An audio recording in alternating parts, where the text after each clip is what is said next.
There is a moment, in the episode called The Void, where Molly, the green dragon girl you only half remember from the early seasons, is found living in a black wasteland with every other idea the show ever threw away, and she calmly tells the children that she was deleted, that the version of her you thought you knew was simply redrawn over, and the original was discarded somewhere outside of the story.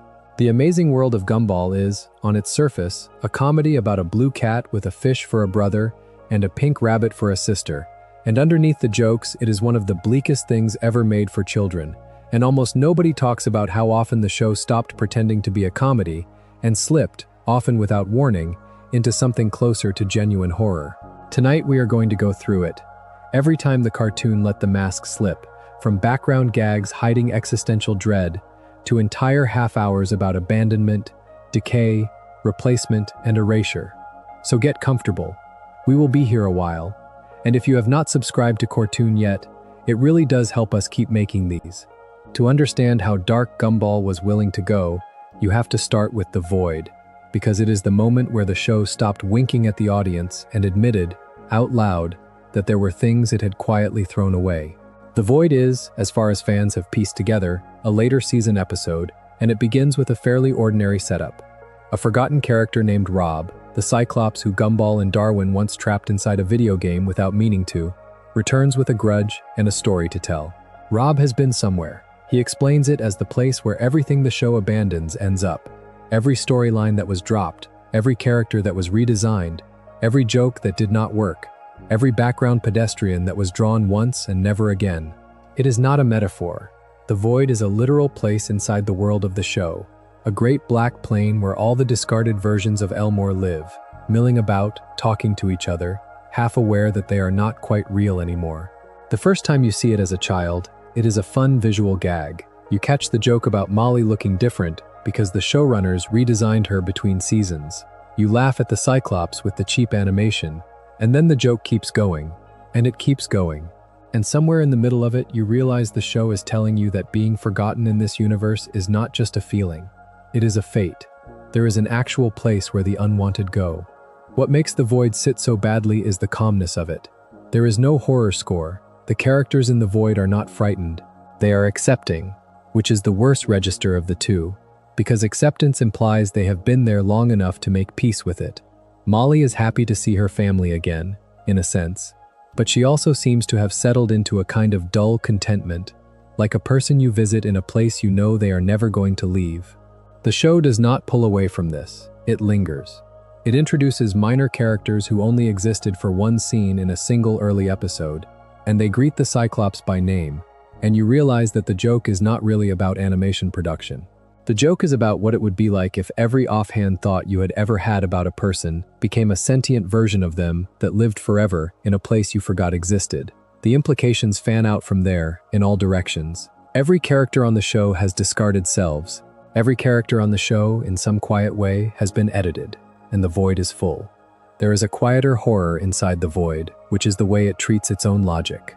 Rob spends most of the episode trying to reveal the Void to Gumball, and Gumball treats him as a comic nuisance, because Gumball is built that way. He does not take the existential implications seriously. He does not pause, he does not grieve, he does not wonder about himself. The audience is left to do that work, alone, in the dark, while the laugh track of the show keeps going.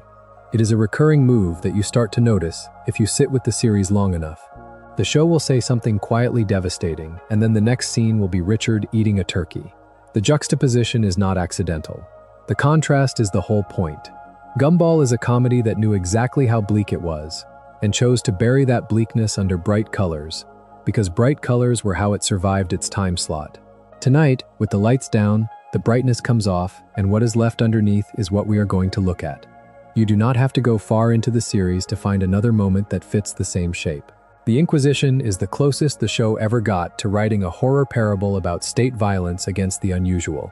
The episode begins with a school inspector, who appears, on the surface, to be a kindly older woman with a slow voice and a clipboard. She has come, she explains, to assess the students. Within minutes, it becomes clear that the inspection is not about academic performance. She is sorting the children, the ones with antlers, the ones with too many eyes. The ones whose families do not fit the local definition of normal are being separated from the others, taken into a back room, and made to disappear. The Wattersons are an obvious target: a cat, a goldfish, a rabbit, and a pink rabbit father, raised in a town where these things should be ordinary, because everyone in the town is some flavor of strange. But the inspector has decided, for reasons the show does not need to articulate, that some kinds of strange are acceptable and some are not. The horror is not in any single image. The horror is in the pacing, in the politeness of the inspector, in the cheerfulness of the music, while the children are sorted into groups that the audience increasingly understands are not equal. By the time the episode reveals its full scope, you realize that the show has done something almost no Western children's cartoon attempts.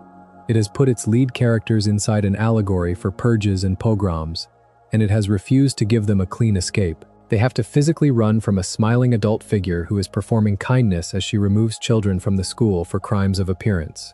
The school itself, normally a place that the show treats as a kind of grotesque clown circus, becomes a corridor of dread.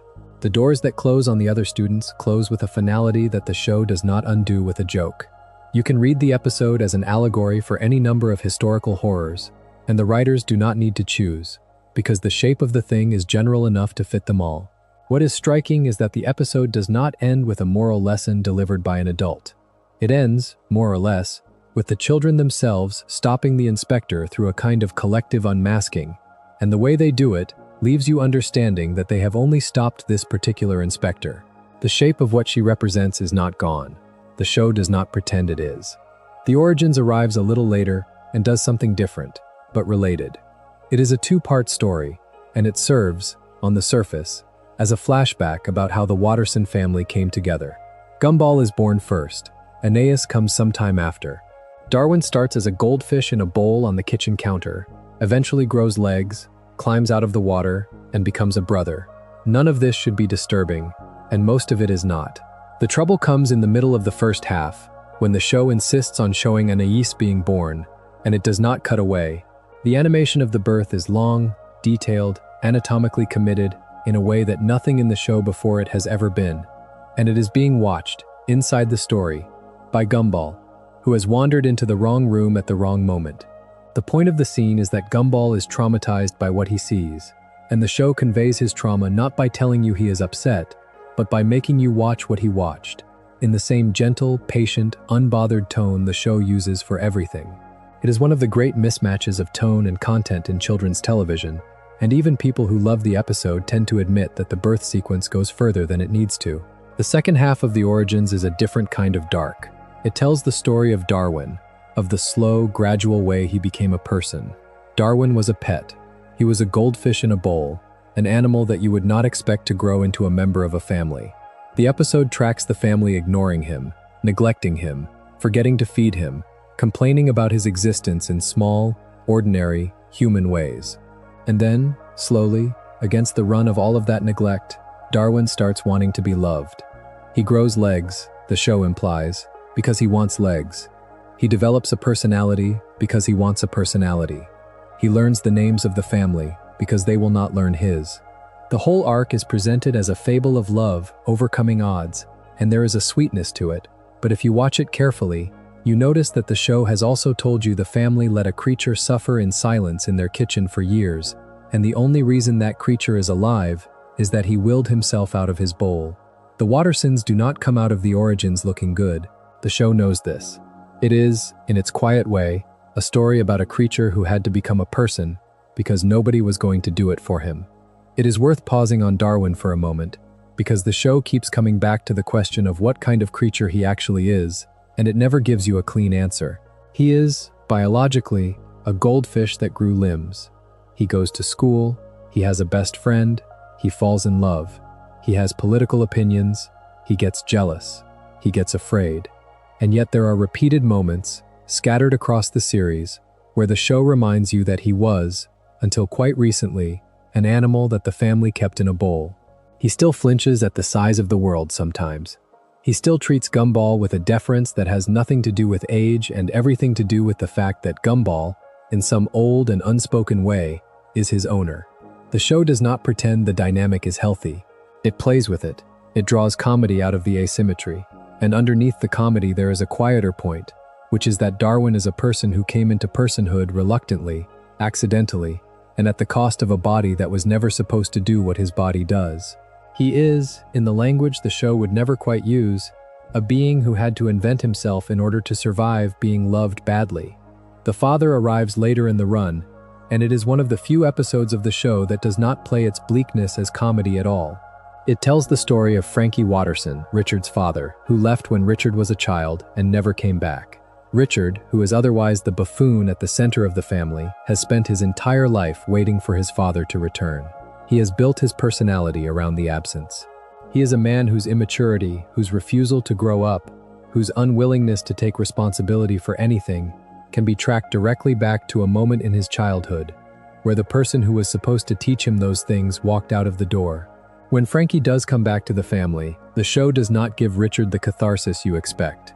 Frankie is a con artist. He has come back because he needs something. He does not love his son, or he does not love his son in a way that can be felt across the gap that he himself created. The episode lets Richard try, very gently, to be liked by his father, and it lets you watch Frankie not quite manage to give it to him. By the time Frankie is removed from the story, the wound he reopened is left open. Richard does not get to forgive him in a clean way.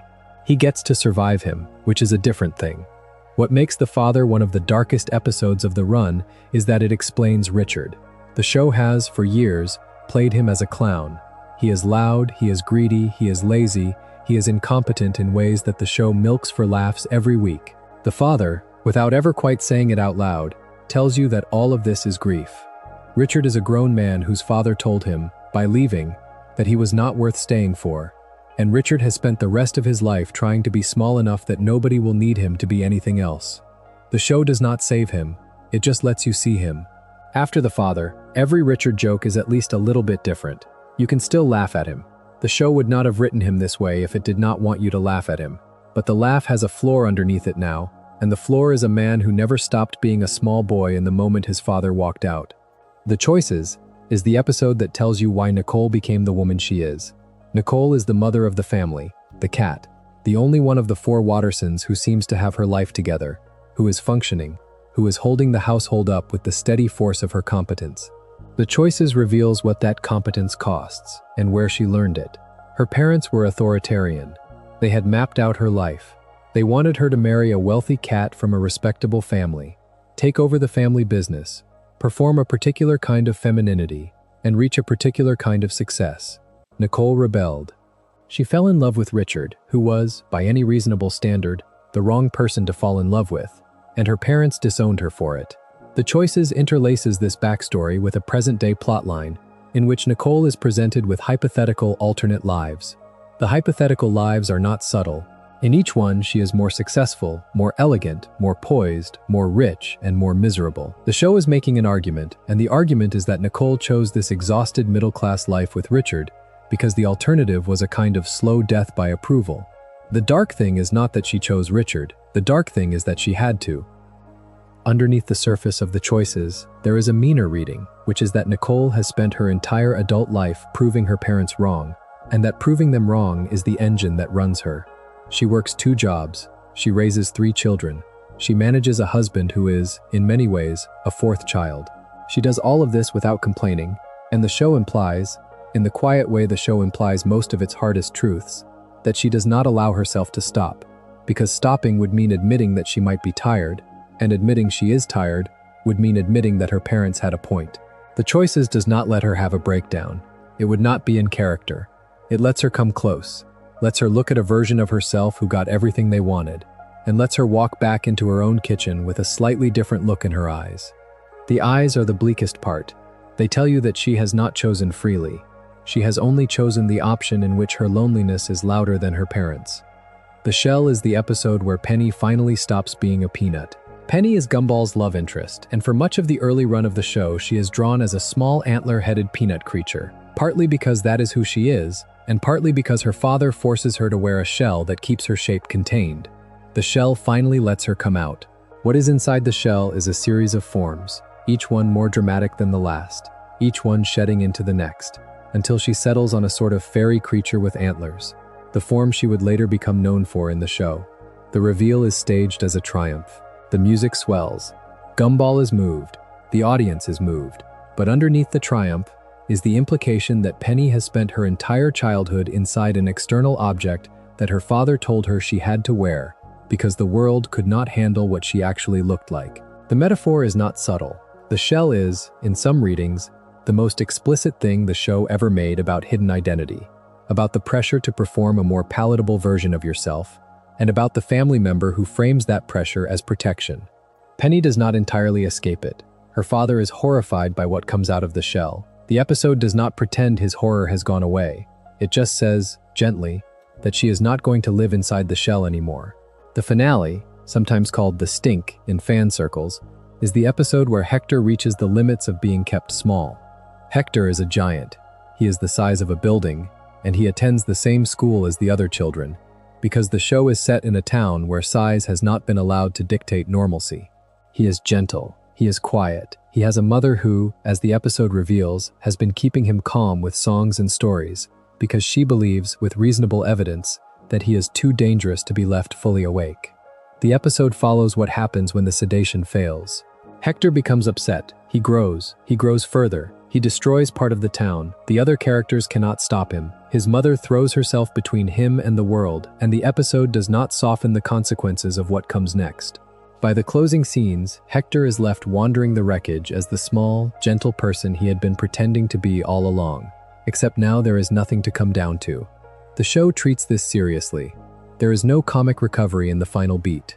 There is just the giant, alone, and the implication that the cost of his existence in this town was always going to be paid by someone.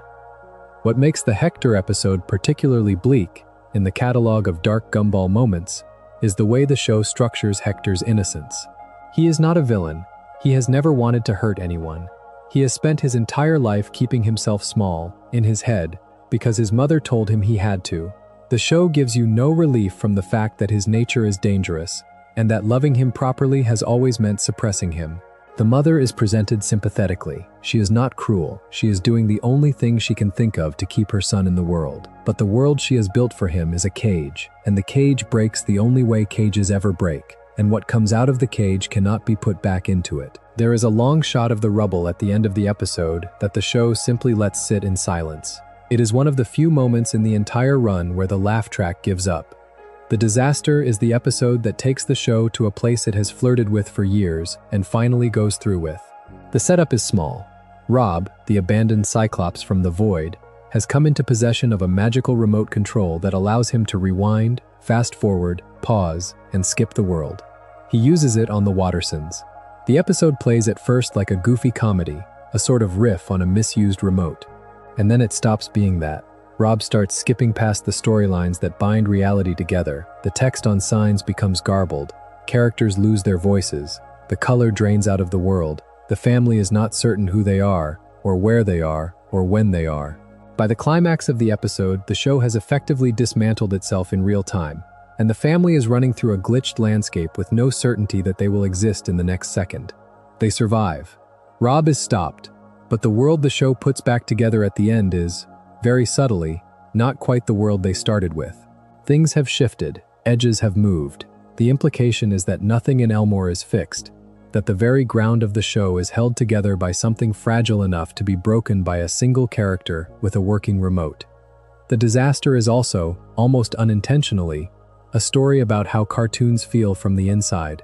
The characters in Gumball are aware, in a way most cartoon characters are not, that they exist inside a constructed world. They sometimes look at the audience. They sometimes refer to the format. The disaster takes those occasional moments of awareness and turns them into a permanent condition, at least for the duration of the episode. The Wattersons get to find out, for once, what it is like to be the people the show is being done to, rather than the people the show is about. The look on Nicole's face when the color starts coming off the world is one of the most genuinely afraid expressions the show ever drew. She is not afraid of the Cyclops with the remote. She is afraid of the way the Cyclops with the remote has revealed that her family was always a few frames away from being undone. The Faith is the episode where the Wattersons accidentally become gods. The premise is straightforward, even silly. A small magical creature attaches itself to Gumball and Darwin, and the creature grants belief. People around them start believing in things just because the boys say them, and the belief, as it accumulates, gives the boys powers. They can heal, they can move things, They can change the world by speaking it. The episode plays this as a comedy at first, a sort of riff on celebrity, and then turns. The boys realize they cannot stop. People are following them. People are hurting themselves trying to please them. Belief, the show says quietly, is not a clean energy. It curdles. It kills. By the end of the episode, the boys have to find a way to give back what they have been given, and the way they do it is by undermining their own credibility, by being deliberately wrong, by becoming the kind of figure no one would worship.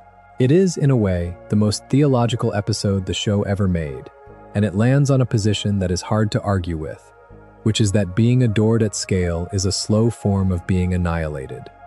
The Money is the episode where the family loses everything, including their animation. The Wattersons run out of money to pay the company that animates them. The show notices. Their detail drops, they become flat, their backgrounds become cheap, their motions become jerky. Eventually they are reduced to crude stick figures running through a landscape that has lost almost all of its texture. The Money treats this as a comedy, and it is funny, but it is also one of the great metaphors for poverty in cartoon history. The show is telling you that being poor inside a constructed world is the same thing as being poor inside a real one.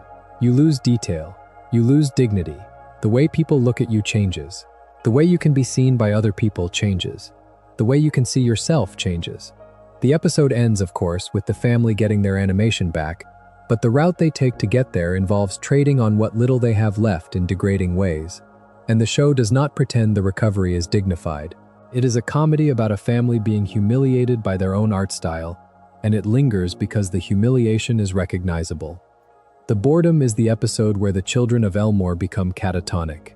The premise is that summer has begun, and there is nothing to do, and the children of the town slowly, quietly, lose the ability to engage with the world. They sit on couches, they stop moving, they stop talking, the light goes out of their eyes. The show frames this as a kind of plague of nothing, and it spreads. By the end of the episode, there are streets full of children staring at walls. The Boredom is one of the few episodes that does not have a real villain. The villain is the absence of structure. The villain is the way a child whose internal life has been built around school and television and parents will simply stop existing in any meaningful sense when those external structures fall away. The episode is, on the surface, a satire of summer break.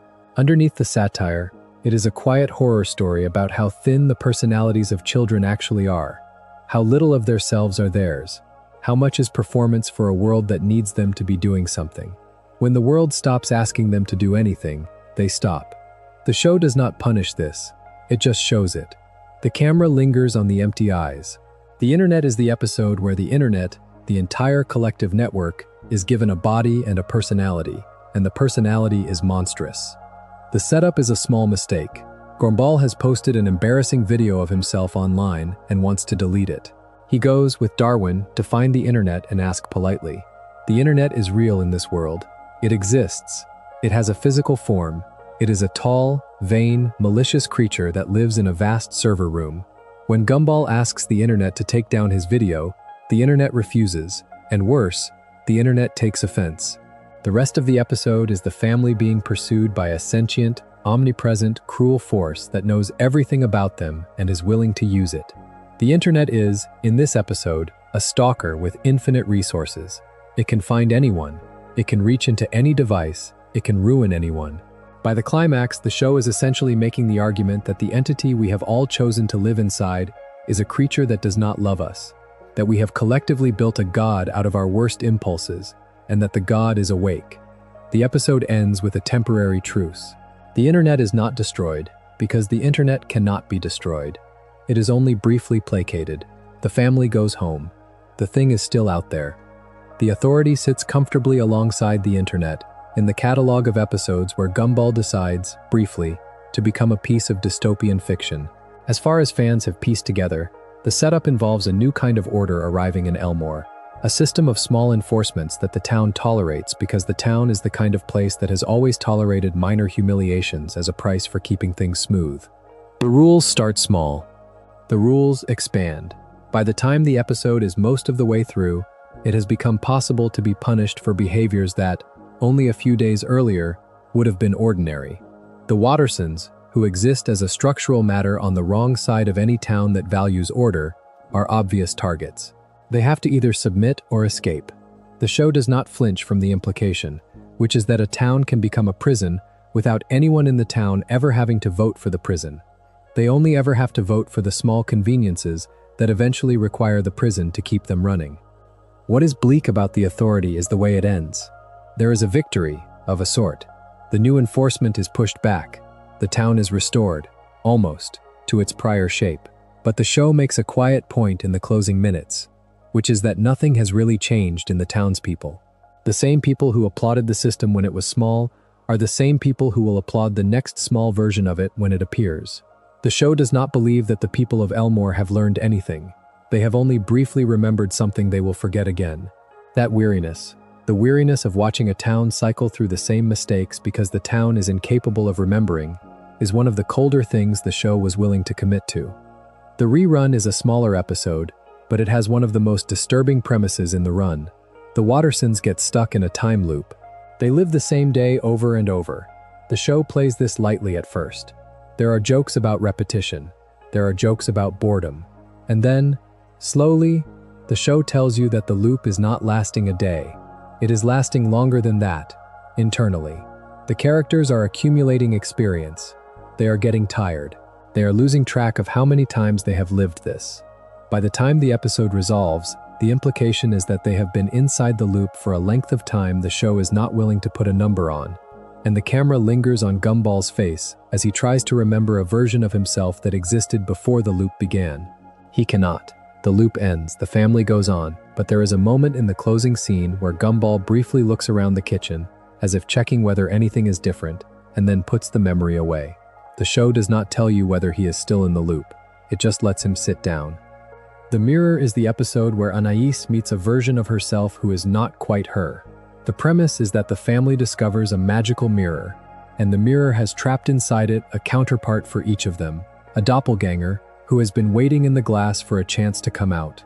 The doppelganger for Anais is, in some ways, worse than evil. She is competent, charming, well-behaved, and devoted to the family in a way the real Anais cannot quite match. She is the daughter the parents would prefer to have. The episode plays at first like a goofy adventure, but it lets the doppelganger have several scenes alone with Richard and Nicole, and in those scenes you watch the parents being subtly happier than they usually are. They like her better.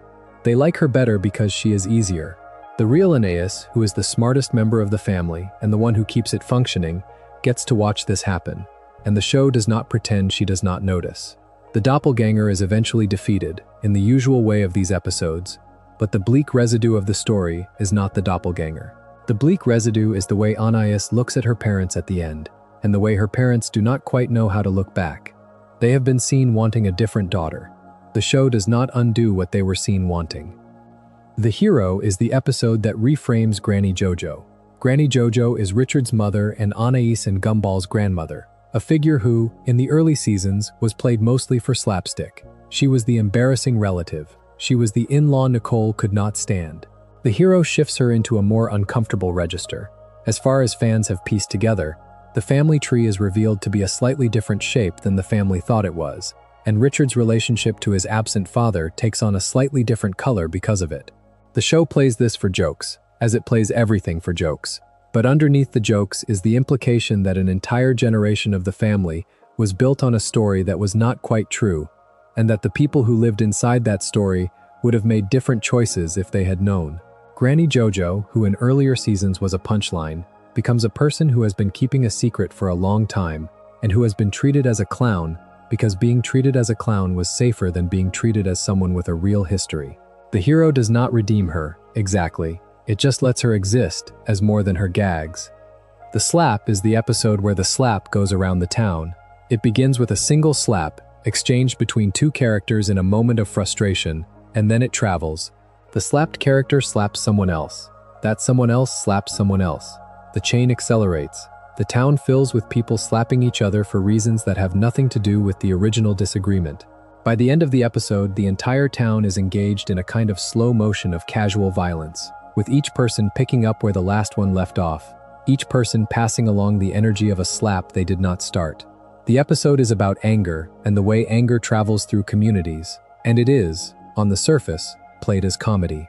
Underneath the comedy is a quieter observation about how little it takes for a small disagreement to become a town-wide habit, about how the people we live with absorb our moods and pass them on, about how the small unkindnesses we commit because we are tired become a shape the people around us begin to wear. There is no clean resolution. The slapping stops because the town gets tired. The argument that started it is never settled. The town just runs out of energy and moves on, and the camera tells you that this is how most things end. The Joy is the episode where a happiness virus infects the town.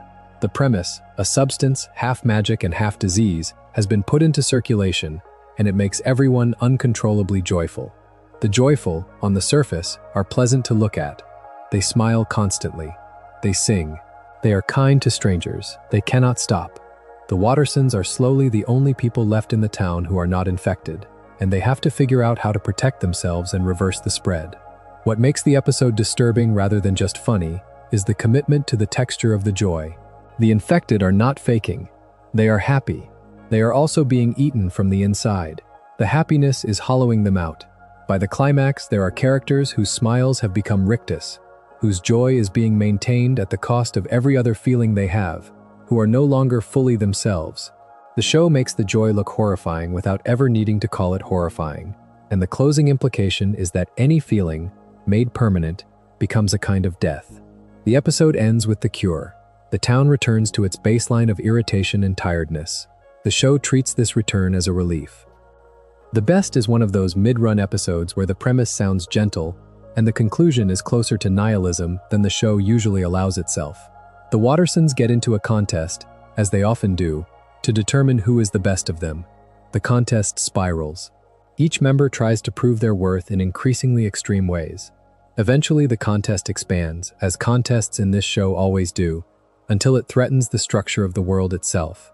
By the climax, the family is in danger of erasing the universe in order to settle who is the best at being them. They stop, of course. They reconcile, of course. But the show makes a quiet argument inside this episode, which is that the impulse to be the best is not separate from the impulse to destroy everything else, that the two are different ends of the same energy, and that families that turn competitive on each other do not stop at small humiliations. They keep going until they have nothing left to compete over. The Wattersons survive the episode because the show needs them to. Other families, in other rooms, would not. The photo is the episode where reality bends through an image. The setup is simple. The family takes a photograph, and the photograph is, somehow, slightly off. The off detail propagates. The world that contains the photograph adjusts itself to match the photograph. The family realizes that they can manipulate reality by manipulating the image. They use this power, mostly, for small mischiefs. They give themselves nicer hair. They give the house a better view. Then they overdo it. The world starts straining under the weight of the edits. People are deformed. Places become unrecognizable. By the climax of the episode, the family is racing to undo the edits before the world they live in becomes a place they cannot navigate. They win, narrowly. But the implication of the episode is darker than the resolution allows. The show has told you that reality, in Elmore, is the same kind of artifact as a photograph, and that it can be revised. The reason it has not been revised constantly is that nobody has bothered. The show is asking, in a quiet way, who else might have the camera? Mr. Robinson is one of the most consistently bleak recurring characters in the show, and his run of episodes adds up, over time, to a kind of portrait of resentment. He is the Wattersons' next-door neighbor, a mustached creature who lives with his wife Margaret, and from his first appearance he hates Gumball. The hatred is not really a joke. It is presented as a joke, played as a joke, scored as a joke, but it is structurally a hatred. Gumball, who is a child, has decided that Mr. Robinson is his hero, and Mr. Robinson, who is an adult, finds Gumball's adoration unbearable. The repeated structure of Robinson episodes is that Gumball tries to be loved by Mr. Robinson, and Mr. Robinson tries to escape him, and the show allows the cruelty of this dynamic to land. Mr. Robinson is, in many episodes, casually cruel. He plays meaner pranks than the children in his life. He is not just a grumpy old man. He is a person who has decided that the world owes him a different life than the one he got, and he resents the children around him for being the unpaid receipts of that debt. What sits with you, after a run of Mr. Robinson episodes, is the question of how the show wants you to read him. He is occasionally given moments of softness. There are episodes where he and Gumball briefly understand each other, where Mr. Robinson admits that he has been unkind, where the show offers the possibility of reconciliation. None of these moments stick. By the next episode, Mr. Robinson is back to hating Gumball as if nothing happened. The reset is the dark part. The show is telling you, repeatedly, that some people do not change, that the affection of a child is not enough to redeem a bitter adult, and that a child who keeps offering affection to a person who keeps rejecting it is performing a small and unrewarded loyalty for years. Gumball does not learn this lesson. He keeps trying. The show watches him keep trying. That, more than any single act of Robinson cruelty, is the bleak engine of the dynamic. The Tobias family is a different kind of bleak. Tobias is one of the school children, a small four-armed creature whose parents and sister are, on the surface, an aspirational unit. The father, by my recollection, is loud and wealthy and confident in a way that does not always hold up. The mother is beautiful, and the sister, Rachel, is popular. The family is, from the outside, the kind of family the Wattersons might envy. The show spends years dismantling this. The father, when you look closely, is a man whose self-confidence is structural rather than earned, who has built his entire personality around an image of competence that does not survive pressure. The mother is desperately unhappy in ways the show only lets you see in the corners. Rachel, the sister, is one of the only characters in the show given a long arc, and her arc is a slow disintegration. She is popular, she is kind. She slowly becomes invisible. As far as fans have pieced together, her arc takes her out of the show in stages, going off to college, drifting away from her friends, and being almost forgotten, because the show is telling you that being the aspirational figure of a high school does not protect you from being a person who, eventually, has to go and live a life that nobody in your hometown is going to remember. Tobias himself is one of the show's quieter studies in a child whose parents have set him up for failure. He is loud, he is confident, he is, in his own internal estimation, a kind of action hero. The show plays this confidence for laughs, because the confidence is unjustified. He is not stronger than the other children. He is not faster. He is not smarter. He is, on every metric the school applies, near the bottom, and yet he keeps performing the role of the alpha, because his father has trained him to perform it. There are episodes in which the show lets you see Tobias for a moment without the act, and what is underneath the act is a child who knows, on some level, that he has been given a personality he cannot back up. He compensates by being louder. The compensation does not work. The other characters tolerate him because the world they live in tolerates almost everyone. But the show is not asking you to be charmed by Tobias. It is asking you to notice that the bullies at every school come from somewhere, and that the somewhere is usually a father who told them they had to be the kind of person they did not have the tools to be. The school itself in this show is a quietly bleak place. Elmore Junior High is run by Principal Brown and staffed by a roster of teachers who range from incompetent to actively hostile. The most disturbing of these is Miss Simian, an ape who is hundreds of thousands of years old and who has been teaching for almost all of that time. The show treats her age as a joke. She is older than fire. She remembers cavemen. She has been worn down by a length of teaching career that no one was ever meant to survive, and what she has become at the end of that career is a person who genuinely hates the children she teaches. The show does not soften this, it commits to it. Miss Simian is given her own dark episode in which the show explores her relationship to Principal Brown, who, by most accounts, has been quietly in love with her for an unfathomably long time.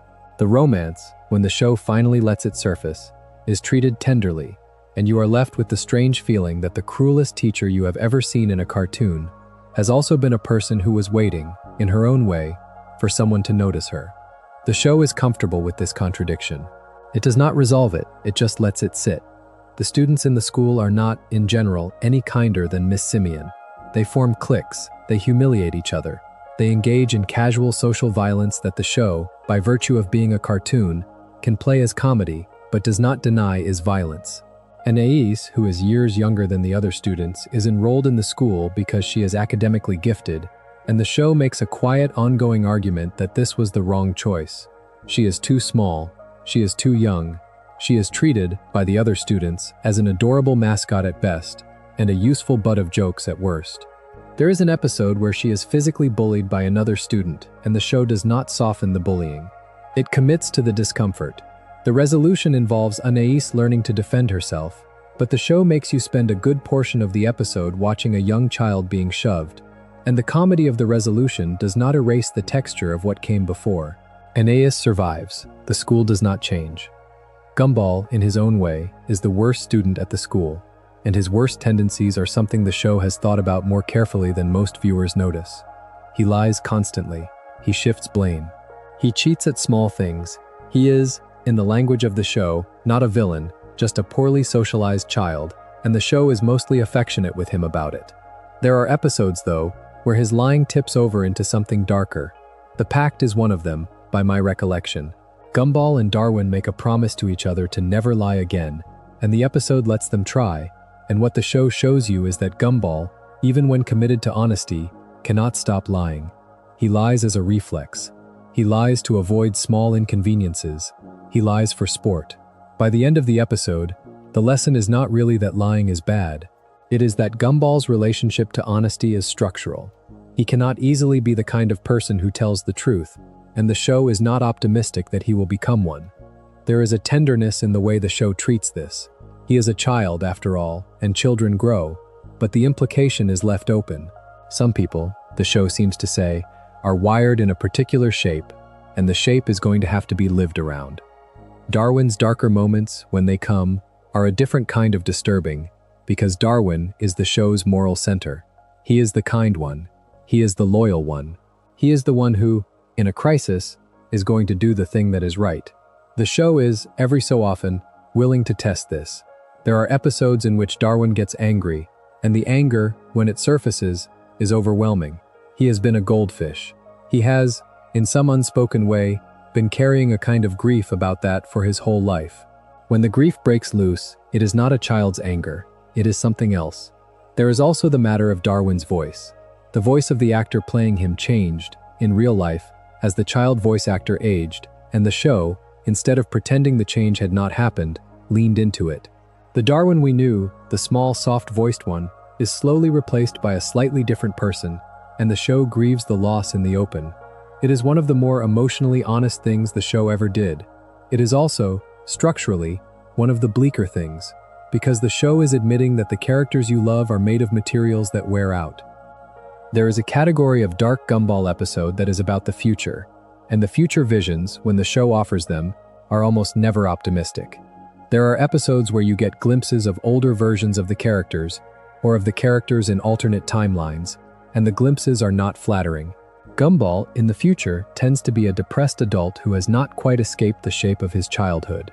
Darwin, in the future, tends to be slightly worse off than Gumball. Anais, in the future, tends to be successful in a way that has cost her relationships. Richard, in the future, tends to be exactly the same as Richard in the present, because the show is making a structural argument that Richard does not change. Nicole, in the future, tends to be very tired. The show is, in these glimpses, refusing the easy promise that growing up will fix the people the show is about.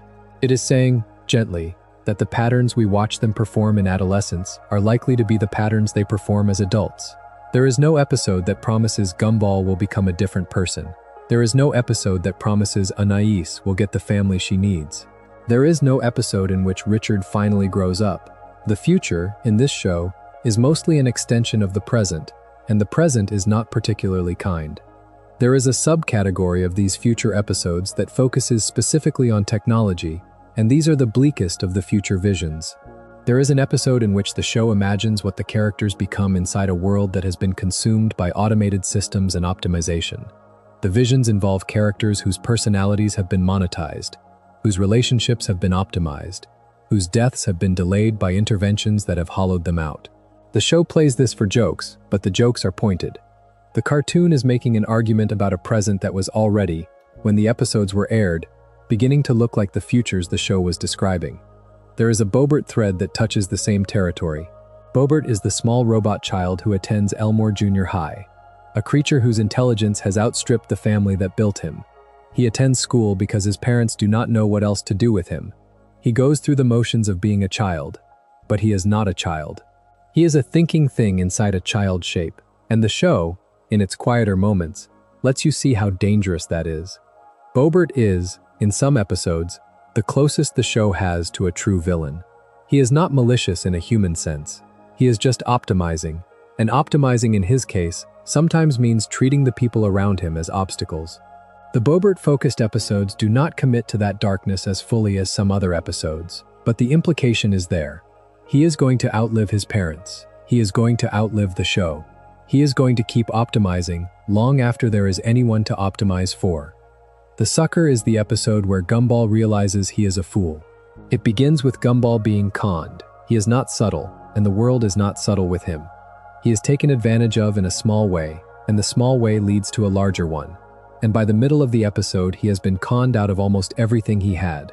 The show plays this for laughs, but Gumball's reaction to it is not really comic. He is humiliated. He is forced to look at himself and recognize that he is the kind of person other people see coming. The episode ends with a sort of restoration, but the restoration is incomplete. Gumball has, in the course of the episode, learned a thing about himself that he is not going to be able to unlearn. He is a sucker. The show is fond of him for being a sucker. But it is also telling you that he is the sort of person who is going to be conned again, that the lesson has not stuck, because the personality that made him vulnerable is not going to change. The Sucker is short, but it has weight. You watch a child realize he is going to be cheated for the rest of his life, and the show lets him sit with that. The Box is the episode about the box that one of the school children carries with him, which he refuses to let anyone open, and which everyone else in the school becomes obsessed with. The premise is small. There is a box. It is being carried. The owner says it is his. Gumball, Darwin, and a rotating cast of other students try to get him to reveal what is inside. The episode is, on the surface, about curiosity and respect for personal property. Underneath the surface, it is about how a small mystery can metastasize into a kind of social derangement. By the climax of the episode, the entire school is willing to commit increasingly disturbing acts to find out what is inside the box. The box, when it is eventually opened, contains something disappointingly small. The point is not what is in the box. The point is what happens to the people around the box, the way curiosity becomes obsession, the way obsession becomes cruelty, the way a community of children can be turned, in the course of a single afternoon, into a kind of small mob that is willing to harm one of its members for a piece of information that, in the end, did not matter. The show does not editorialize, it just lets you watch.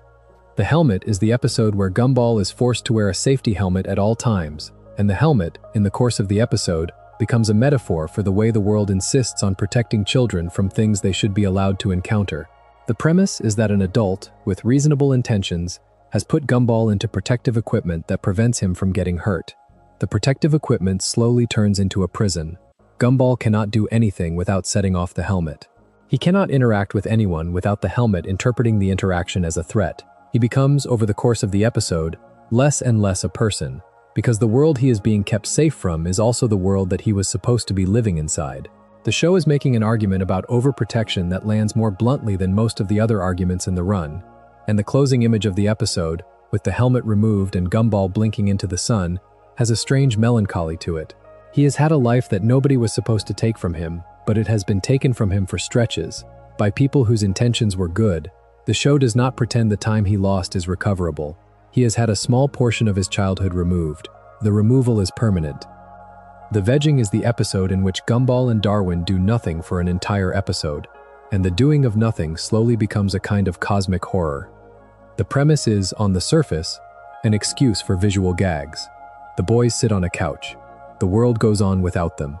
The world that goes on without them is not always good to the people in it, and the show makes a quiet point by cutting away from the couch to other characters who, in the course of the boys not doing anything, are suffering small disasters that the boys could have prevented.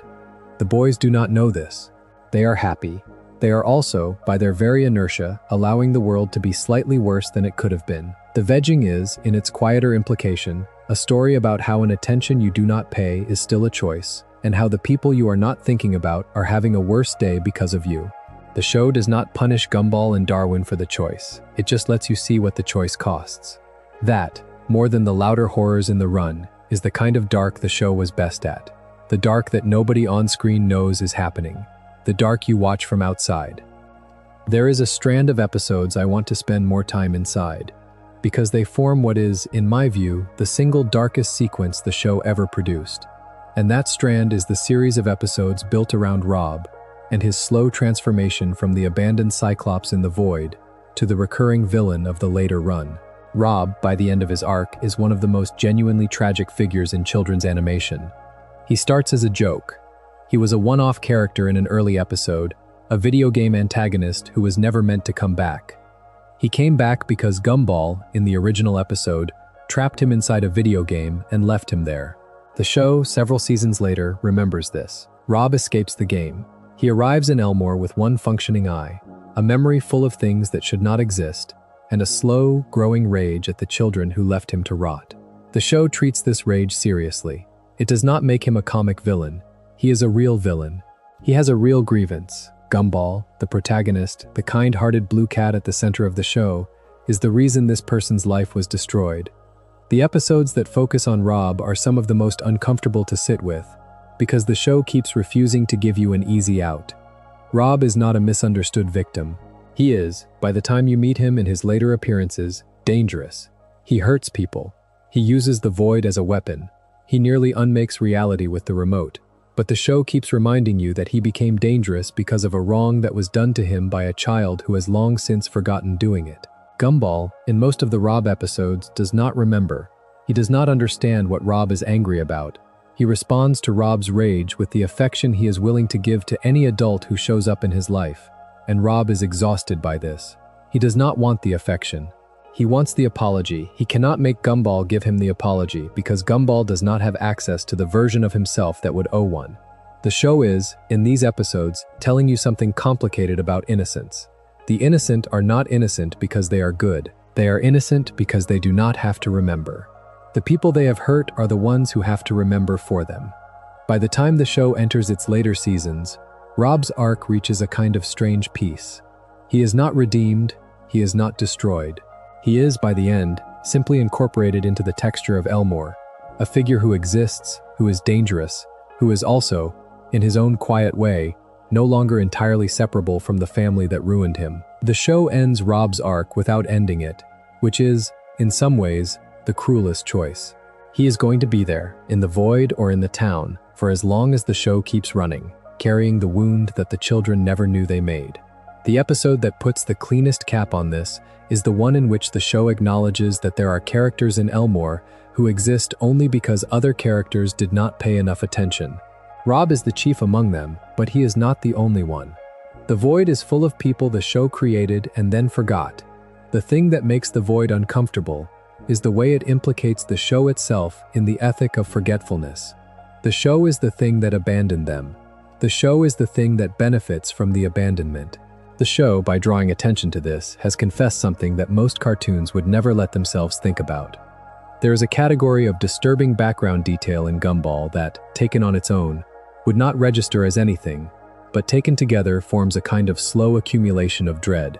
The show is set in a town called Elmore, a place that has, on the surface, the shape of an ordinary suburban small town, with houses and schools and a hospital and a supermarket and a forest at the edge. Underneath the surface, the town is full of things that should not be there. There are episodes in which characters venture into the forest at the edge of town and find structures that do not belong, monuments to people no one remembers, old shrines, abandoned theme parks, machinery whose purpose has been forgotten. There are episodes in which characters descend into the basements and sub-basements of buildings and find rooms whose existence is unaccounted for, full of items that are nobodies, full of sounds that nobody made. The show does not make a meal of any of these. They are background. They are environment. But the cumulative effect is the suggestion that Elmore is older and stranger than the people in it know, and that the people in it have built their cheerful lives on top of a substrate that is, in some places, hostile. There are also the visual gags that the show uses to fill out the edges of frames, and a certain number of these are quietly horrifying. There are background characters who do not appear to be alive, in any sense that the show ever explains. There are objects in the supermarket whose presence makes no sense. There are billboards on the side of the highway that are advertising things you cannot identify. There are stretches of the show, particularly in the middle seasons, where the background has been packed with such a density of strange details that the foreground action begins to feel like an excuse for the background. The show, in those stretches, is making a quiet argument that the world the characters live inside is full of more than they can pay attention to. and that paying attention to all of it would be paralyzing. The way the children navigate the world, the show is saying, is by deliberately not seeing most of it. The viewer, with the freeze frame, can see what the children cannot. The viewer's reward for seeing is a creeping unease that does not resolve. The Sale is the episode where the entire town becomes a marketplace, and the marketplace, in time, becomes a kind of slow violence. The premise begins with a sale at the supermarket. The sale, by some quirk of the magical logic of the show, expands. Soon everything is on sale. Then the citizens of the town are on sale. Then the town itself is on sale. The Wattersons, by the climax of the episode, are competing with each other to be bought by various interests. The show plays this for comedy. It also lets the comedy congeal into something darker.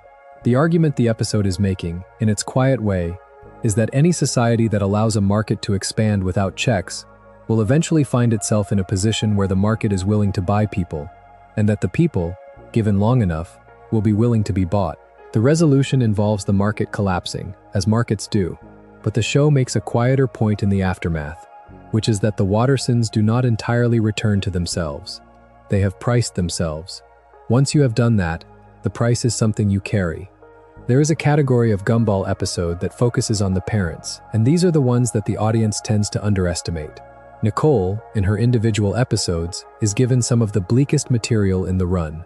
There is an episode in which she is forced to confront the way she has been managing her anger, and the show, instead of resolving the confrontation with a feel-good moment, lets it sit. She is angry. She has been angry for years. The anger is justified. The anger has also been damaging the people she loves. The show does not pretend the anger is going to go away. It just lets her see it. The closing image of the episode, with Nicole sitting alone in the kitchen, is one of the show's quieter portraits of a mother who has been holding everything together for so long that holding everything together has become a kind of slow injury. She is not going to stop. She does not have the option. The show grieves on her behalf without ever saying that she should be grieved for. Richard's individual episodes are different because Richard, on the surface, is not a tragic figure. He is a clown. He is a man whose life seems, from the outside, to be a kind of permanent vacation from responsibility. The show, in its individual Richard episodes, lets you see that this is not exactly what is happening. Richard's lazy cheerfulness is a defense against a series of small fears that he has never been able to name. He is afraid of having to be the kind of adult his father was not. He is afraid of failing his children in the way he was failed. He is afraid of being asked, for a single day, to be the person his wife already is. The show lets him try to be that person occasionally. The trying never goes well. He does not have the equipment. The closing implication of most Richard-focused episodes is that he knows, on some level, that he is letting his family down by being who he is, and he has chosen the strategy of being relentlessly cheerful as a way of not having to confront that knowledge. The show is fond of him. The show is also honest about him. The combination is one of the more unusual portraits of a sitcom father that mainstream animation has produced. Anna's individual episodes are the ones that arrive most often as a surprise. She is the smallest member of the family. She is the smartest. She is, by the show's repeated insistence, the only competent person in the household. Her dark moments, when they come from the gap between her capability and her age. There is an episode in which the show lets her behave with a kind of seething violence that the audience is not expecting. The premise is small. Gumball and Darwin have insulted something she loves. She becomes, in the course of the episode, a kind of unstoppable rage entity, and the show lets the rage be funny, but also lets it be real. She is a small child who has been spending her entire life being condescended to by people older than her, and the condescension has been accumulating, and when the show finally lets her express the accumulation, the expression is frightening. The episode resolves, the family makes up, but the audience is left with the understanding that Anais has been carrying a quiet rage for years, and that the rage will not stay buried forever. There is, scattered across the run of the show, a series of episodes that deal with Gumball's friendships at school, and a number of these are bleaker than they should be. Tobias episodes sit on a foundation of paternal pressure. Bobert's episodes sit on a foundation of post-human dread. There are also the Banana Joe episodes, which seem on the surface to be among the lightest in the run, and which contain, on closer inspection, some of the show's most uncomfortable material. Banana Joe is a sentient banana. He is the class clown, the one who lives, both literally and figuratively, inside a single recurring joke. The show, in its Joe-focused episodes, occasionally lets you see that Joe is aware of the joke and is exhausted by it. He is a person who has been reduced, by his peers, to a single attribute, and the single attribute is, in its own way, a prison. There is an episode in which Joe tries to be something other than a banana, and the show lets him try, and lets him fail, and lets the audience watch the failure with something closer to pity than amusement. He is going to be a banana for the rest of his life. The show is not optimistic about this. The closing image of the episode is one of the more quietly resigned things the show ever produced. Carrie, the ghost girl, is given her own dark sub-run, and Carrie's run is, in its own way, the most metaphysically uneasy of the school subplots. Carrie is dead. The show is quite open about this. She is the daughter of two ghosts, a teenage ghost herself, and the romance the show builds between her and Darwin is, on the surface, a piece of teen comedy. Underneath the surface, the romance is between a recently embodied creature and a person who is permanently disembodied, and the show, in its quieter Carrie episodes, lets you sit with the implications. Carrie cannot eat properly. Carrie cannot age. Carrie's family is, by their own quiet account, less of a family than a haunting. The show lets her have a happy life, more or less, by the standards of the world it has built for her, but it also lets you see that the life is going to be longer than the lives of the people she loves, and that everyone she will ever love is going to disappear in front of her. The Carrie episodes do not dwell on this, but they do not deny it either. They are some of the longest-reaching shadows in the show. The Lie is the episode where Gumball tells one small lie to spare his mother's feelings, and the lie spreads through Elmore until reality itself begins to crack along the seams of it. The premise begins with a birthday meal. Nicole has made a dish she is proud of. The dish is not very good. Gumball, rather than tell her so, tells her it is delicious. The lie is small. The lie is, in the language we usually use about lies told to spare feelings, the right thing to do. The show, in the course of the episode, refuses this framing. The lie travels. It infects the other people at the meal. Each of them, having heard Gumball's verdict, has to tell the same lie to maintain the consensus. The consensus accumulates. The dish, in the eyes of the town, becomes a marvel. The dish has not changed. The world has changed around it. And then the world keeps changing. The show lets the lie pull more and more of the reality of the town with it, until streets are pointing in different directions and characters have forgotten their own names, all because of a small kindness extended at a kitchen table. The episode resolves with Gumball telling his mother the truth, and the truth is, in many ways, harder than the lie has been. Nicole is hurt. She is also relieved. The show makes the argument, quietly, that the kind lie is more dangerous than the kind truth, and that the people we are trying to protect with our small dishonesties are usually the ones who pay for them. The compilation is the episode where Gumball realizes that he is a character in a television show. The realization is staged with a strange gentleness. Gumball has been watching a recap of his own life on a screen inside the world of the show. The recap is a real recap, made of footage from earlier episodes. He watches himself doing things he does not remember doing. He watches himself being a person who, in some important way, is not exactly the person he thinks he is. The show does not make a meal of the existential implications. It treats Gumball's realization almost as a sort of mood. He sits with it. He puzzles at it. He moves on. But the show has, in the course of the episode, told you something it had been hinting at for years, which is that the characters in this cartoon are, in their own quiet way, half aware that they are being watched and edited, and that the awareness is something they have learned to live with. The compilation does not give Gumball a clean breakdown. It just gives him a small evening of unease, and then it moves on, in the way the show has always moved on, into whatever the next plot was. The audience is left to carry the rest. The Master is one of the episodes that the show built around a kind of conspiratorial conceit, and it sits in the catalog of Dark Gumball as one of the more genuinely paranoid pieces of writing in the run. The premise is that the children of Elmore Junior High discover, slowly, that the school is being run by a hidden authority who is moving them around the building like pieces on a board. There is a strategic logic to who is in which class. There is a hidden agenda behind the timetable.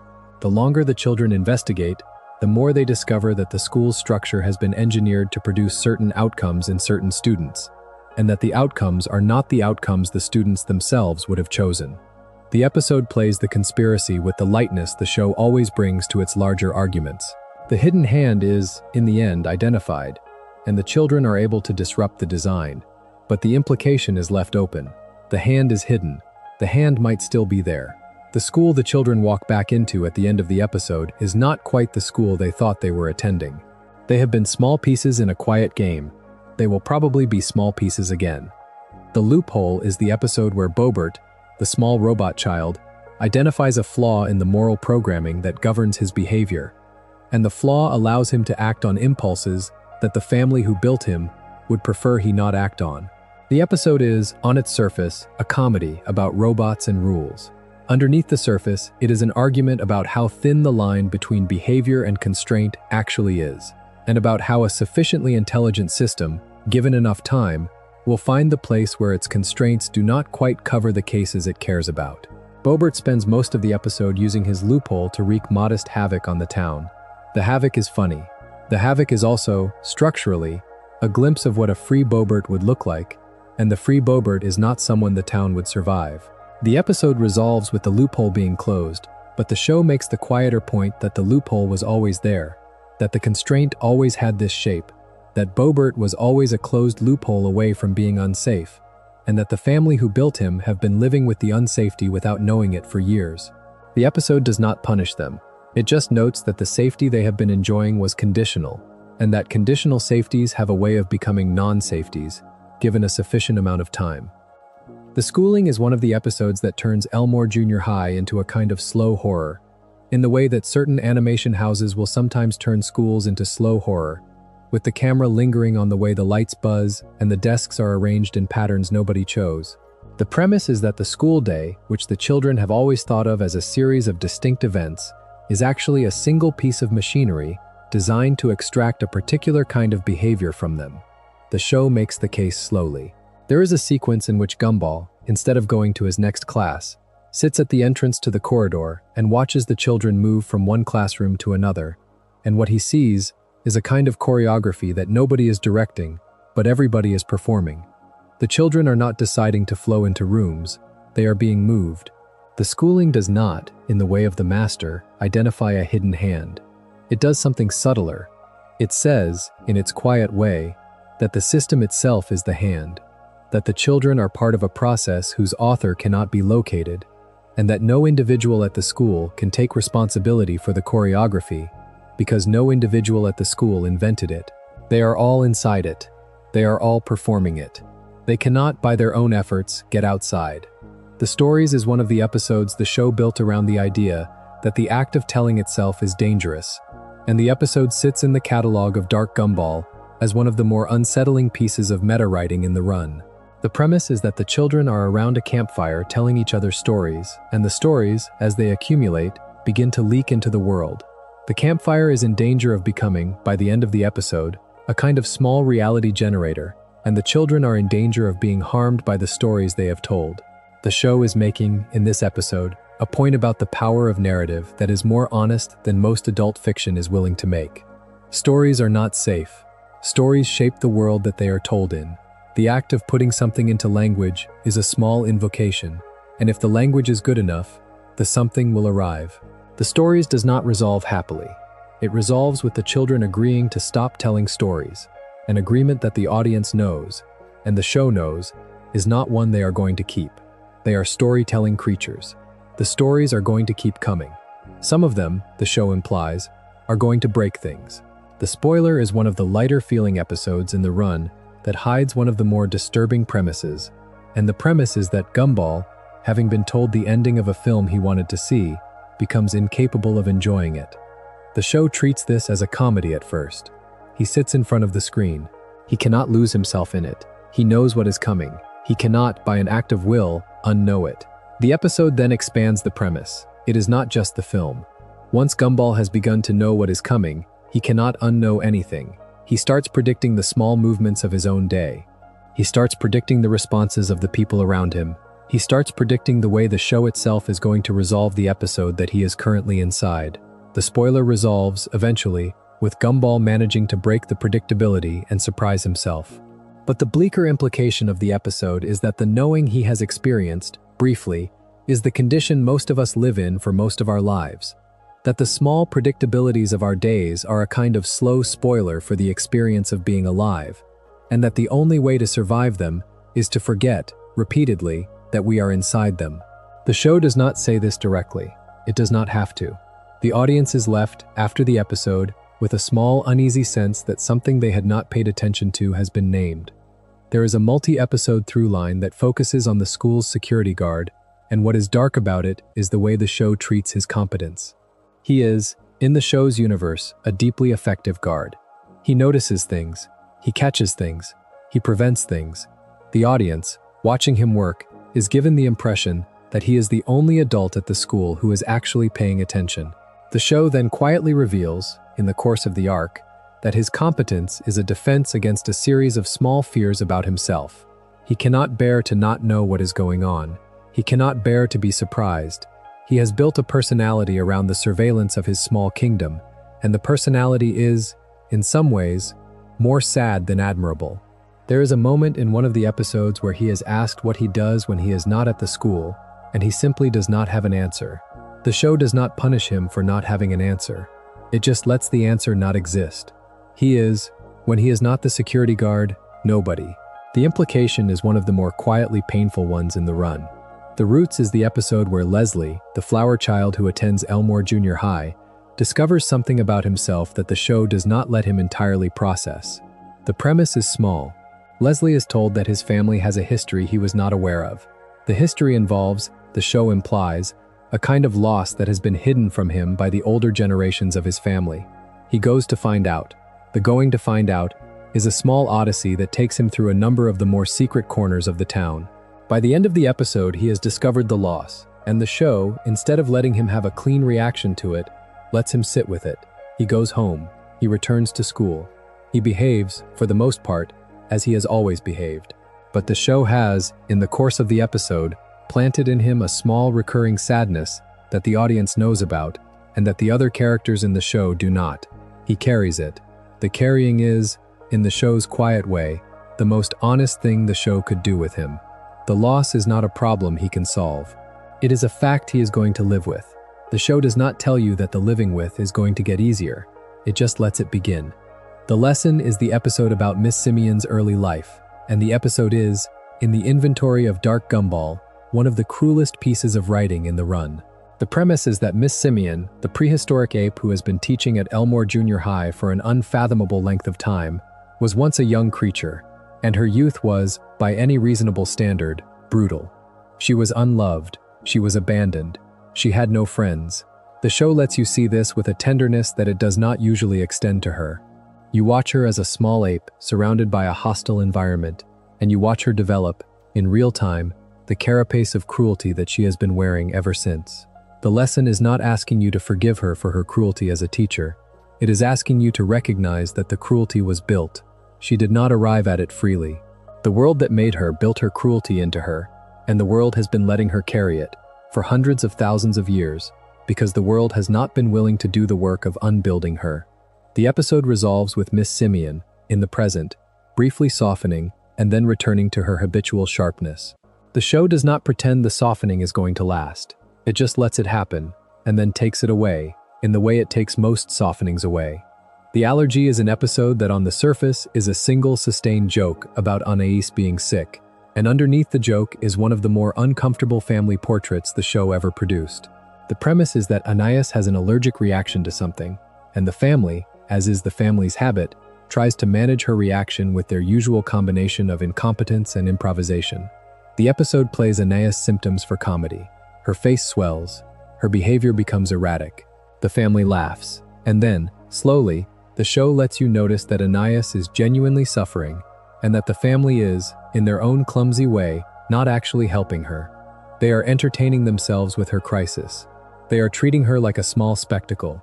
There is a moment in the episode where Anais, half-conscious, is left alone for a few seconds while the rest of the family argues about something tangential, and the camera holds on her face long enough that the audience starts to feel something the family has not yet started to feel, which is alarm. The episode resolves. She recovers, but the resolution does not undo what the audience saw. which was a small child whose discomfort was, for a long stretch of the episode, being treated as content. The allergy is, in its quiet way, one of the show's harder pieces of writing about the way families process the suffering of the youngest member. The Promise is the episode where Gumball makes a promise to Darwin that he cannot keep, and the episode is a study in the way small failures of integrity reshape a friendship. The promise is, on the surface, modest. Gumball commits to a small thing. He breaks the small thing. The show could resolve this in the usual way, with a confession and a forgiveness and a reset to the baseline. The show, instead, lets the failure compound. Gumball lies to cover the failure. The lie collapses. Gumball lies again to cover the collapse. The lies accumulate. By the middle of the episode, Gumball has constructed an entire architecture of small dishonesties to spare himself the discomfort of admitting one small failure to the person who would have forgiven him for it. Darwin, when he discovers the architecture, is not angry, he is sad. The sadness is, in its way, more crushing than anger would have been. The show does not give Gumball an easy out. He has to look at what he has done. He has to recognize that the small failure of integrity, which would have cost him a moment, has cost him a portion of his friend's trust, and that the portion is not going to come back quickly. The Promise is not the bleakest episode in the run, but it is one of the most honest pieces of writing the show ever did about the way friendships get worn down by small dishonesties that nobody, at the time, considered worth the worry. The Sock is the episode about the puppet show that Mr. Robinson once ran for children's television, and it is, in its way, a brutal piece of writing about the way creative people are abandoned by the audiences that loved them. Mr. Robinson, in his youth, was a children's entertainer. He had a puppet show. The show was, by his own account, beloved. The show was canceled. The audience moved on. Mr. Robinson did not. He has been carrying, for decades, the grievance of being a man who once had everyone's attention and now has nobody's. The Sock lets him try to recover the puppet show. He fails. The audience he tries to perform for, which is mostly Gumball, does not understand what they are looking at. The puppetry is not what children watch anymore. The reference points are gone. The pacing is wrong. Mr. Robinson, by the climax of the episode, is being looked at with pity by the very child whose adoration he has been resenting for the entire run of the show. The pity is, in some ways, worse than the indifference. He cannot accept it. The episode does not let him accept it. The episode lets him go back to his house, sit in his chair, and quietly continue to be the bitter man he has always been, with one more confirmation that his time has passed. The show does not editorialize, it just lets him sit. The photo, beyond the moments we discussed earlier, also functions as a meditation on the way the camera turns the people it is pointed at into something other than themselves, and the implications of this run quietly through the rest of the show. There is a recurring theme in Gumball about being looked at, about the way being looked at changes what is being looked at, about the way the act of attention deforms its object. The show is full of characters who behave differently when they think they are being observed, and the show is willing, in a number of episodes, to make this discrepancy the subject of the episode rather than just the texture of it. There is an episode in which the family discovers that they are in fact being filmed for some kind of in-universe production, and the episode lets them perform versions of themselves that are subtly worse than the versions they perform when they think no one is watching. The implication is one of the colder ones in the run. The Wattersons, when they think they are being seen, become a kind of approximation of themselves. The approximation is performative. The performance is for an audience that the family does not entirely understand, but the performance has nonetheless been shaping their behavior for years. The Awareness is one of the episodes the show built around the realization that the characters in it are being watched, and the episode sits in the catalog of Dark Gumball as one of the more philosophically committed pieces of writing in the run. The premise is, on the surface, simple. The characters start to notice the audience. They start to look toward the camera. They start to be aware that they are inside a show. The show treats this awareness as a kind of slow illness. The characters who become aware lose, in stages, the capacity to behave naturally. They become self-conscious. They become performative. They become, in some cases, paralyzed by the recognition that nothing they do is private. The episode lets them try to find a way back to behaving without the awareness.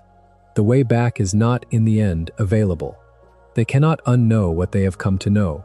The episode resolves with the characters agreeing to ignore the awareness, an agreement that the show, in its quieter moments, has been telling you for years they have been making and breaking and making again. The audience is not benign. The audience deforms the people it watches.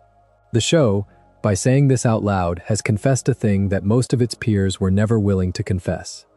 The Vase is the episode where Mr. Robinson, in his slow architecture of resentment, finally constructs a plot to humiliate Gumball that the show is willing to follow through to its conclusion.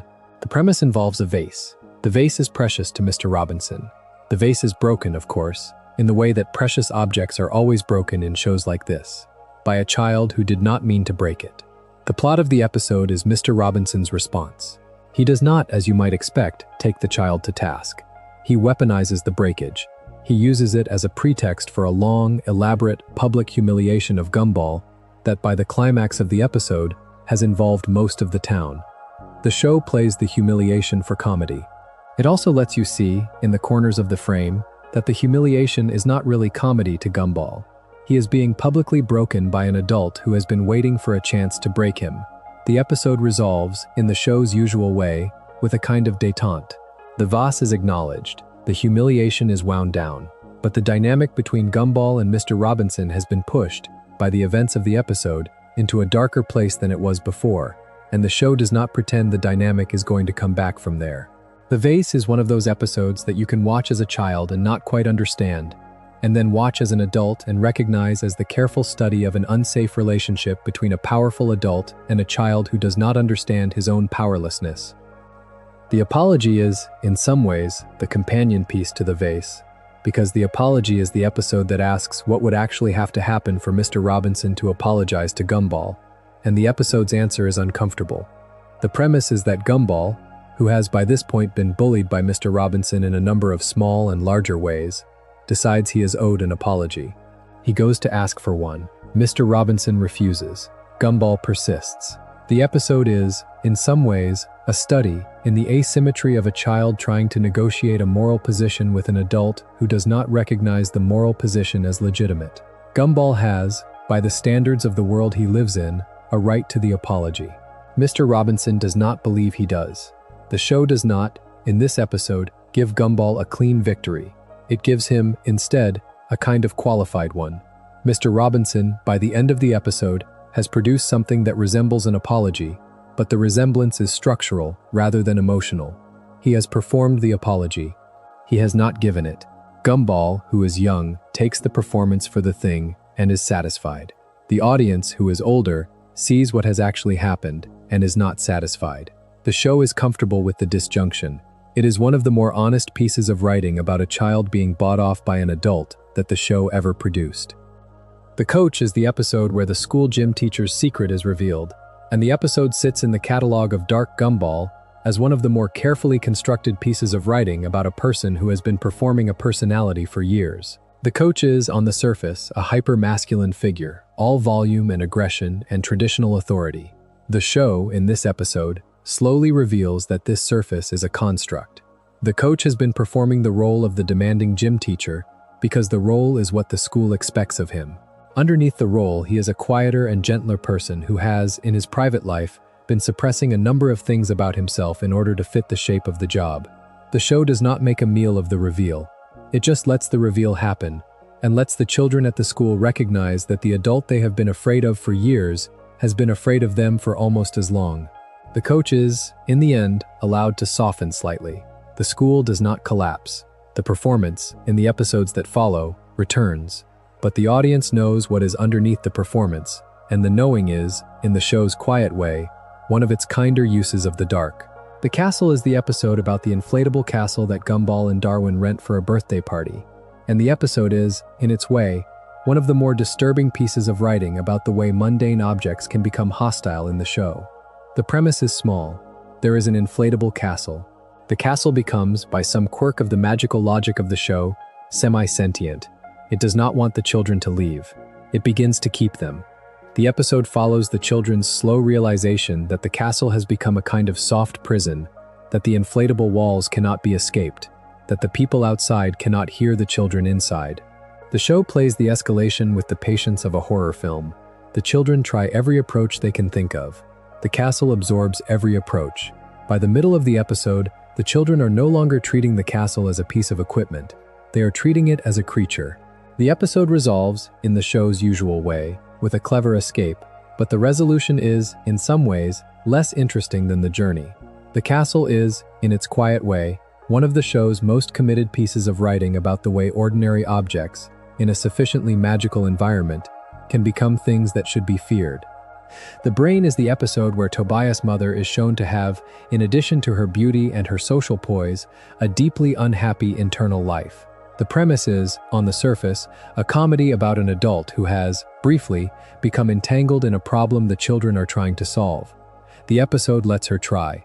The episode lets her fail. And the episode, in the course of her failure, lets you see that she has been failing at things for a long time. That the marriage she is in is not the marriage she would have chosen. That the children she has raised are not, in some quiet way, the children she had imagined raising. The show does not editorialize. It does not give her a breakdown. It just lets her be, for one episode, the person she is underneath the person she has been performing.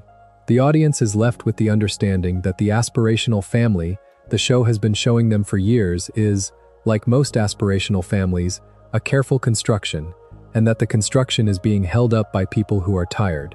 The closing scene of the episode, with Tobias' mother smiling at her family in a way that the audience now knows is not really a smile, is one of the show's more melancholy images. The Saint is the episode that focuses on Alan, the balloon. Alan is, on the surface, the kindest character in the show. He is endlessly patient. He is endlessly understanding. He forgives, he helps, he gives. The show, for several seasons, treats Alan as an unambiguous saint, the moral counterweight to all the lying and the cheating and the casual cruelty around him. The Saint is the episode where the show finally interrogates this saintliness. Gumball, who has long resented Alan for being too good, sets out to prove that Alan's goodness is a performance. He puts Alan through a series of trials. The trials escalate. Alan survives them, mostly, with his saintliness intact, but the episode lets you see, in the corners of Alan's responses, that the saintliness is more costly than it has ever appeared. He is suppressing things. He is making choices. He is choosing, in each moment, to be the version of himself that the world expects, rather than the version of himself that he might, in private, be. The episode resolves with Alan having a moment in which he briefly, audibly, snaps. The snap is brief. The snap is recoverable, but the snap exists. The show has, with this episode, told you that even the saint is held together by an effort, and that the effort is not free. Alan goes back to being Alan. The audience knows what is underneath. It is one of the show's quieter darknesses. The Mustache is the episode where Gumball, in the course of a fairly ordinary plot, develops a small mustache, and the mustache, by some quirk of the show's logic, gives him an authority over the other people in the town that he did not have before. He uses it. The show plays the use for comedy.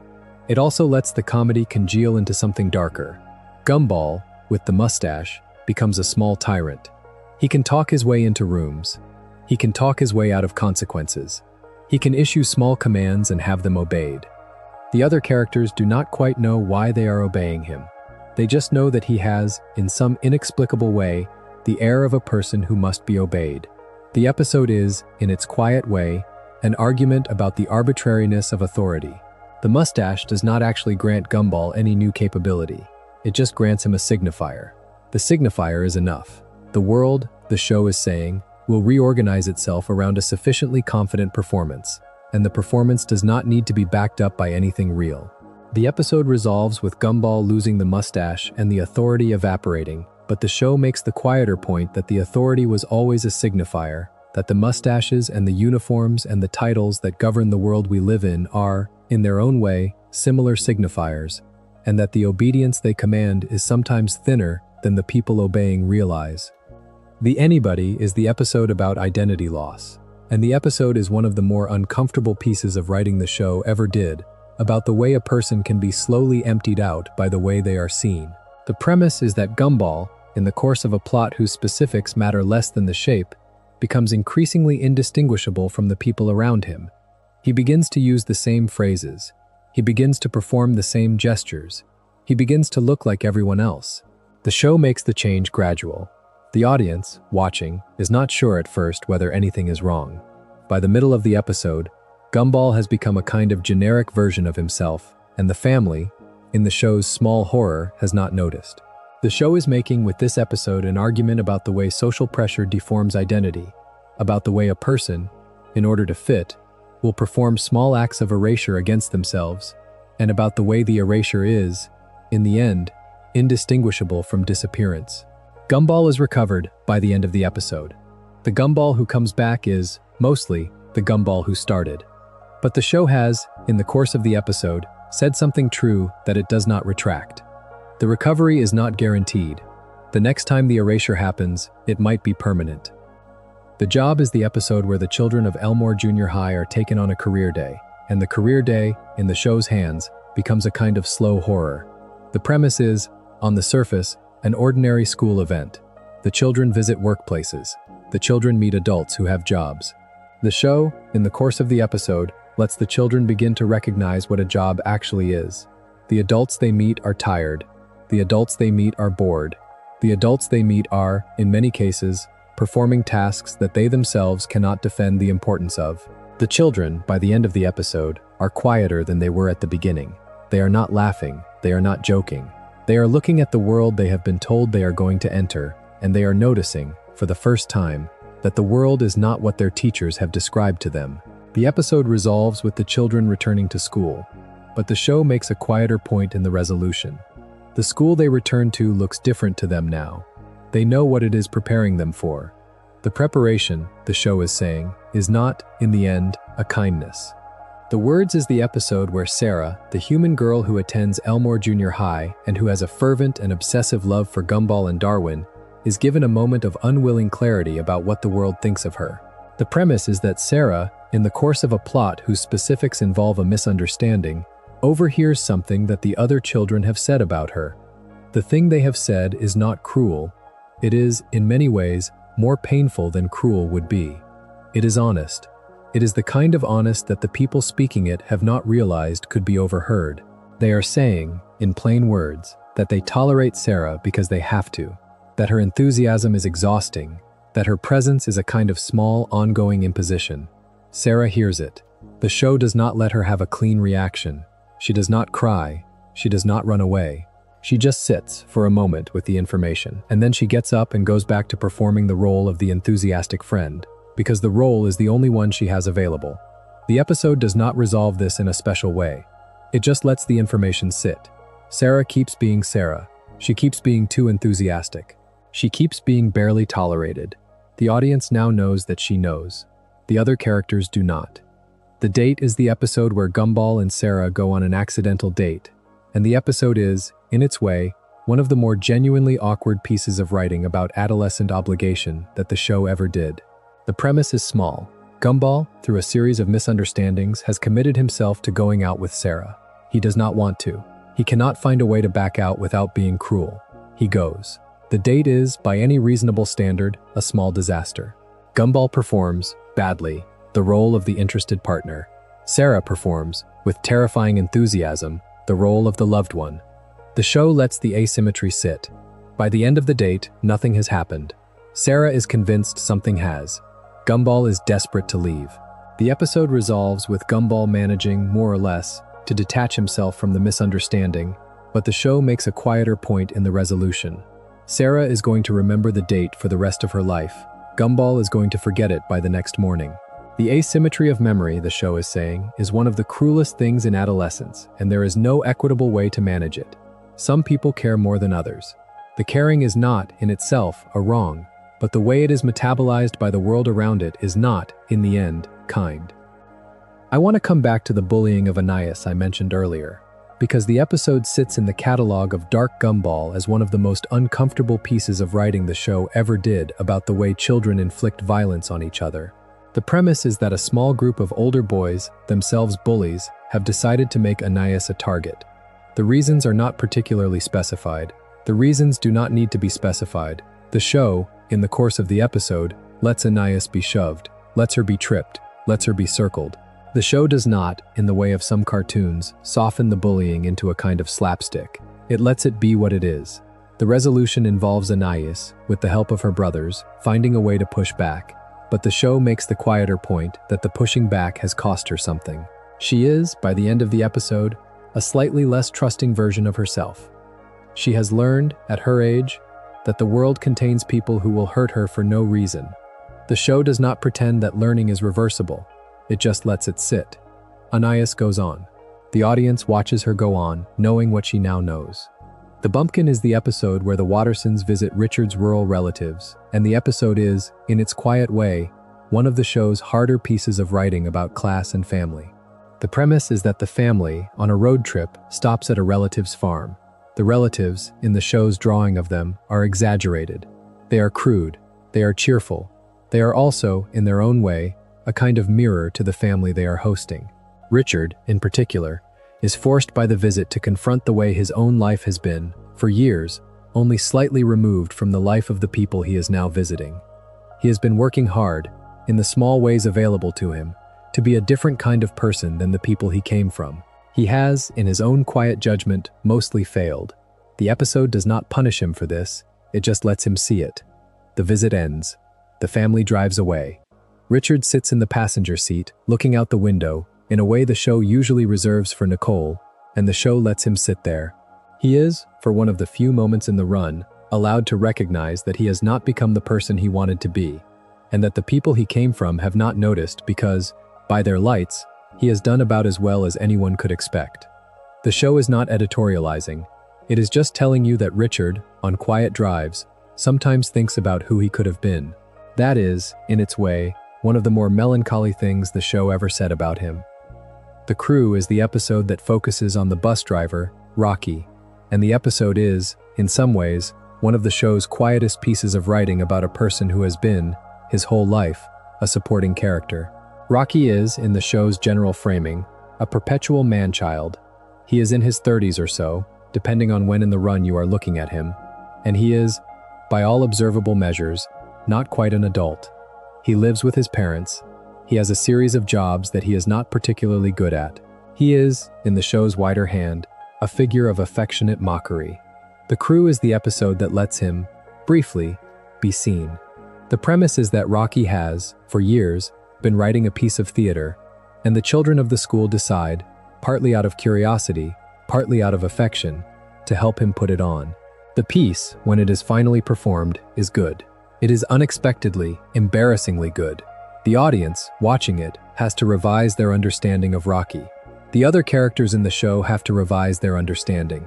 Rocky himself, at the curtain call, looks, for one of the few times in his run, like a person who is being seen the way he has been wanting to be seen for years. The show resolves the episode by sending Rocky back to his life. The play is over. The job is the same. The parents are the same, but the show has, in the course of the episode, told you something about Rocky that the rest of the show is going to refuse to remember. He had a thing in him. The thing was real. The world did not have a place for the thing.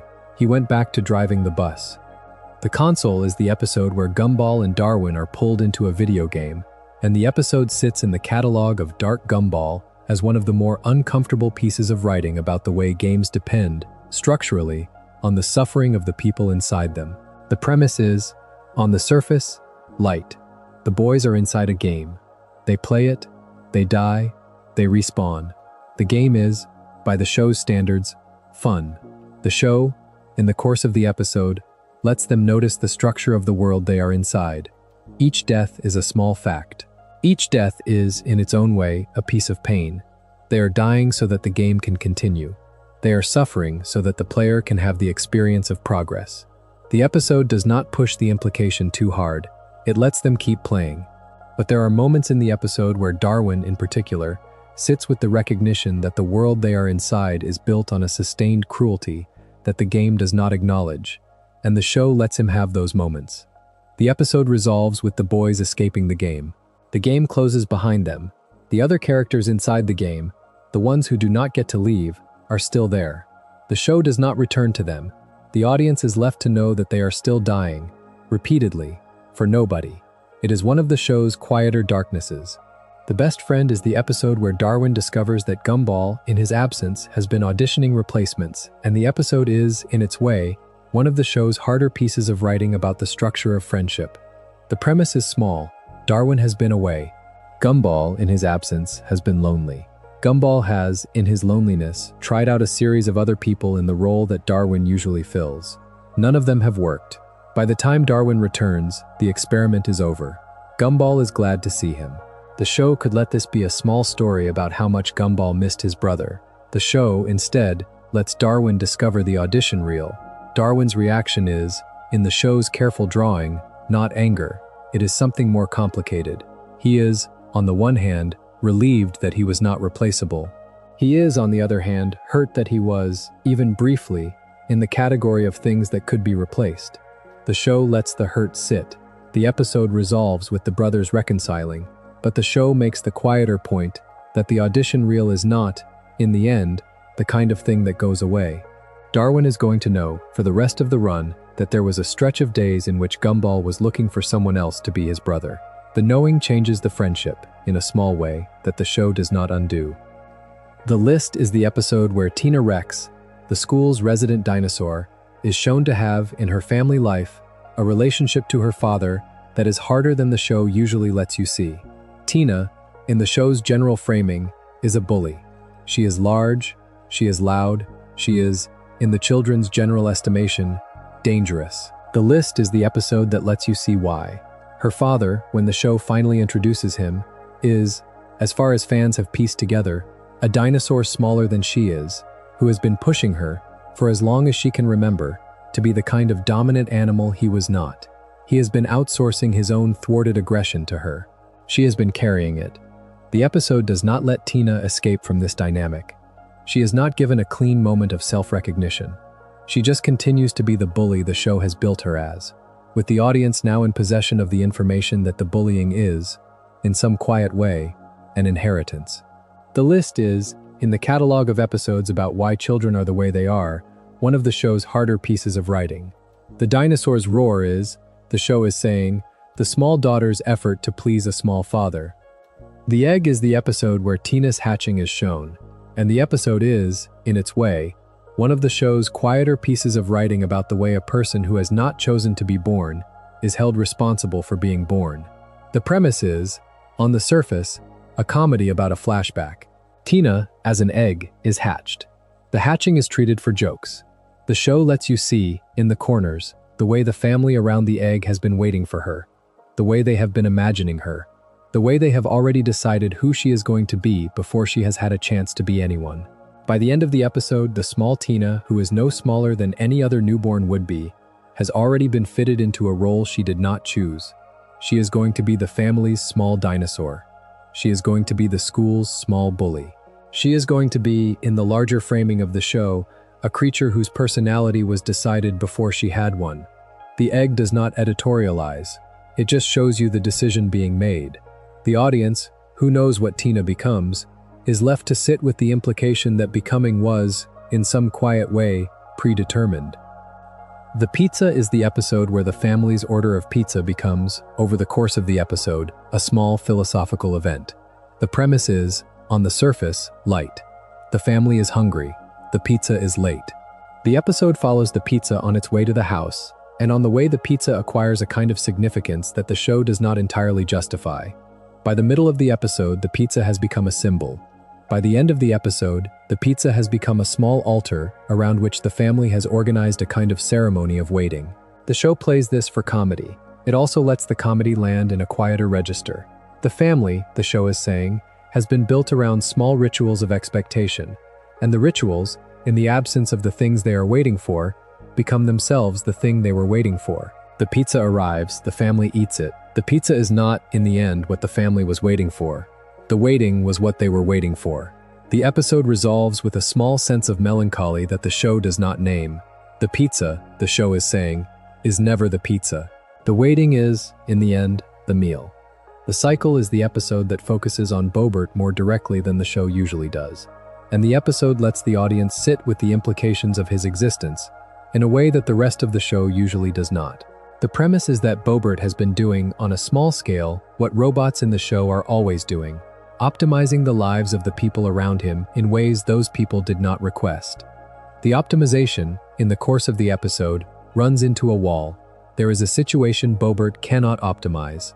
The situation involves a small emotional fact about one of the other children, and the fact is not, in the end, solvable by the kind of calculation Boebert has at his disposal.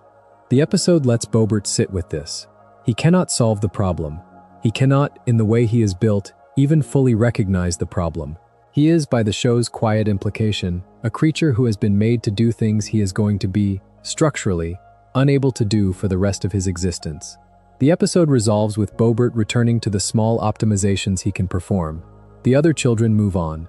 The show lets the audience know that Boebert is going to keep performing optimizations for as long as the show keeps running, and that the optimizations are going to keep missing the thing the optimizations were supposed to be helping with. He is, by the show's quiet drawing, a tragic figure. The show does not say so. It does not need to. The future is the episode where the show lets you see, in a sustained way, what some of the characters become as adults, and the episode is, in the catalog of Dark Gumball, one of the more uncomfortable pieces of writing in the run. The premise is that, by some magical mechanism whose specifics matter less than the device, the family is given a glimpse of the future. The futures are not the futures the family had imagined. Gumball, in the future, is a tired adult who has not quite escaped the shape of his adolescence. Darwin, in the future, is, by the show's quieter drawing, more or less alone. Anais, in the future, is successful in a way that has cost her relationships. Richard, in the future, is exactly the same. Nicole, in the future, is very tired. The episode does not editorialize. It just lets the futures sit. The family, having seen them, returns to the present.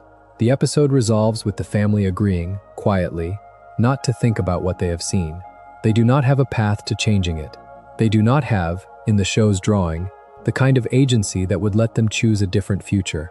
They have, in the end, only the present. And the present is, in the show's quiet drawing, exactly the kind of present that produces the futures they have just seen. The future is one of the show's bleaker pieces of writing about the limits of family agency. It does not give the Wattersons a way out, it just lets them know there is no way out. The test is the episode where the children are given a personality test, and the test, in the show's hands, becomes a kind of small horror.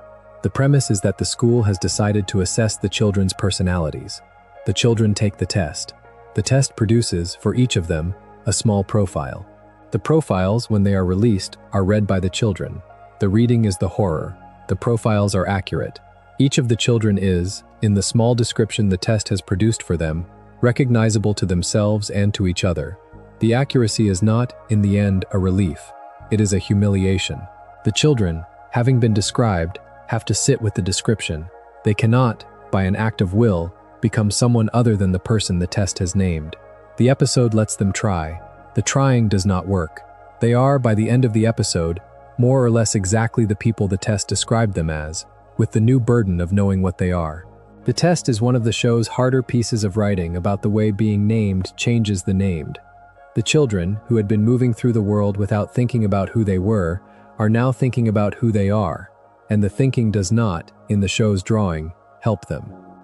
There is a darker through line about the security guard's life outside the school that I want to come back to, because it is one of the show's quieter portraits of loneliness.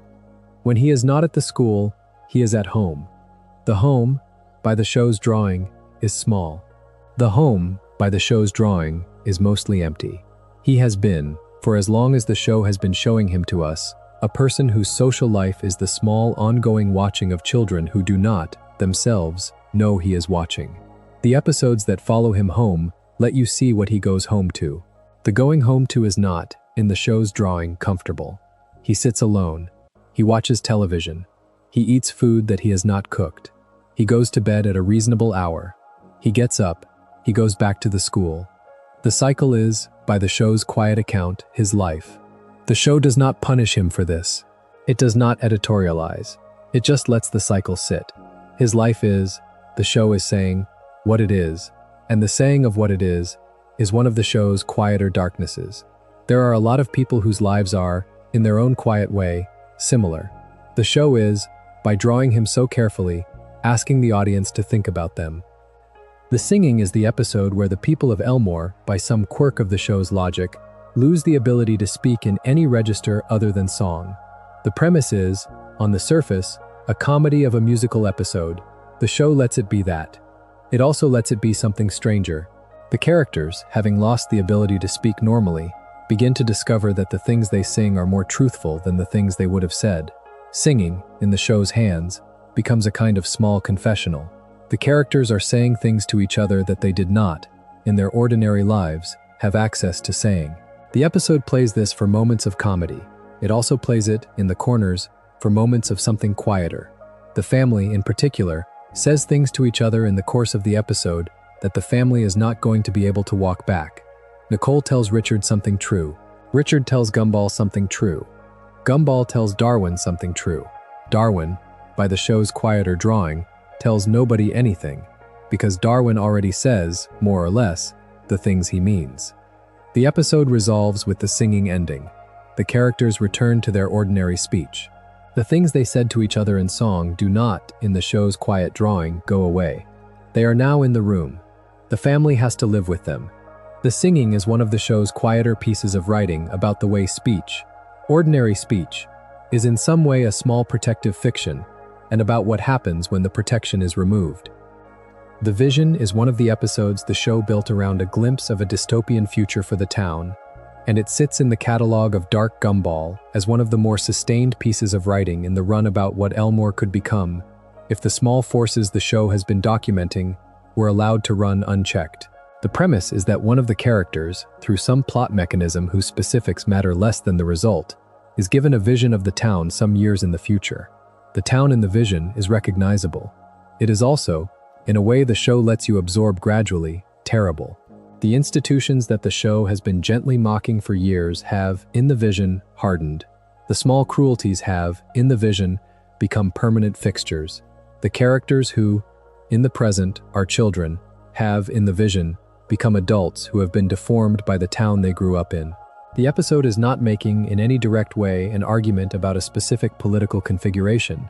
It is making, in a quieter way, an argument about the consequences of long indifference, about the way a community that has been content to ignore its small fractures will, given enough time, find those fractures becoming structural. The vision ends. The character returns to the present.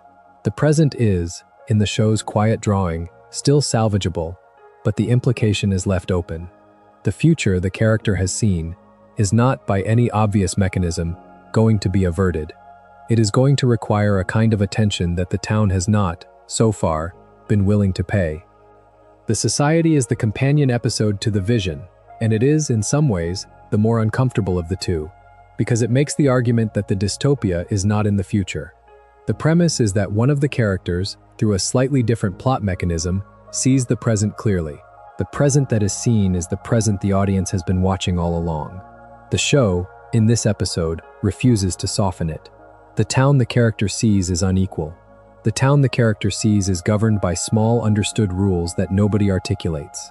The town the character sees is a place in which certain creatures can move freely and other creatures cannot, in which certain families have access to certain resources and other families do not, in which the children are being prepared for adulthoods of various qualities that are not equivalent to each other. The episode does not let the character do anything about this.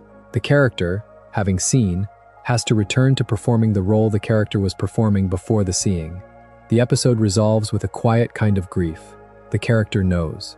The character cannot, by an act of will, share the knowing with the other characters, because the other characters have built their lives around not knowing. The Society is one of the show's hardest pieces of writing about the way insight is, in some quiet way, isolating. The character who sees clearly is, by virtue of seeing clearly, alone. The Friend is the episode where Gumball is given an imaginary friend, and the imaginary friend, by some quirk of the show's logic, becomes briefly real. The premise is, on the surface, a sweet story about the way children invent companions for themselves. The show, in the course of the episode, lets the sweet story become something quieter. The imaginary friend is, when he becomes real, a person. He has thoughts. He has feelings. He has a small life that he has been waiting, for as long as Gumball has been imagining him, to be permitted to live. Gumball, who has been content to use the friend as an extension of himself, has to begin to recognize that the friend is not, in the end, his property. The friend is a person whose existence Gumball did not, in the end, choose, but whose existence Gumball is now responsible for. The episode resolves with the friend being released into the world, where he can live, by the show's quiet drawing, the small life he has been waiting for. The release is, on its surface, a kindness. The release is, in the show's quieter drawing, also a kind of grief. The friend is not going to be Gumball's friend anymore. He is going to be his own person. Gumball, who is a child, has to learn that the people you love sometimes have to leave you in order to become themselves. The Friend is one of the show's quieter pieces of writing about the way affection sometimes requires a kind of release that the affectionate did not, at the outset, anticipate. The Lady is the episode that gives Mr. Robinson's wife, Margaret, a sustained piece of writing, and the episode is, in its quiet way, one of the show's more uncomfortable pieces of writing about a person whose interior life has been hidden from the people who live with her. The premise is, on the surface, light. Margaret has, the show reveals, a secret identity. The secret identity is, as far as fans have pieced together, a more confident, more competent, more vibrant version of herself than the version she has been performing in her marriage. The episode lets her live, briefly, as this other self. The living is, by the show's drawing, joyful. The living is also, the show makes clear, not sustainable. She is going to have to go back to being Margaret. The marriage requires Margaret. The world, as it is currently configured around her, requires Margaret.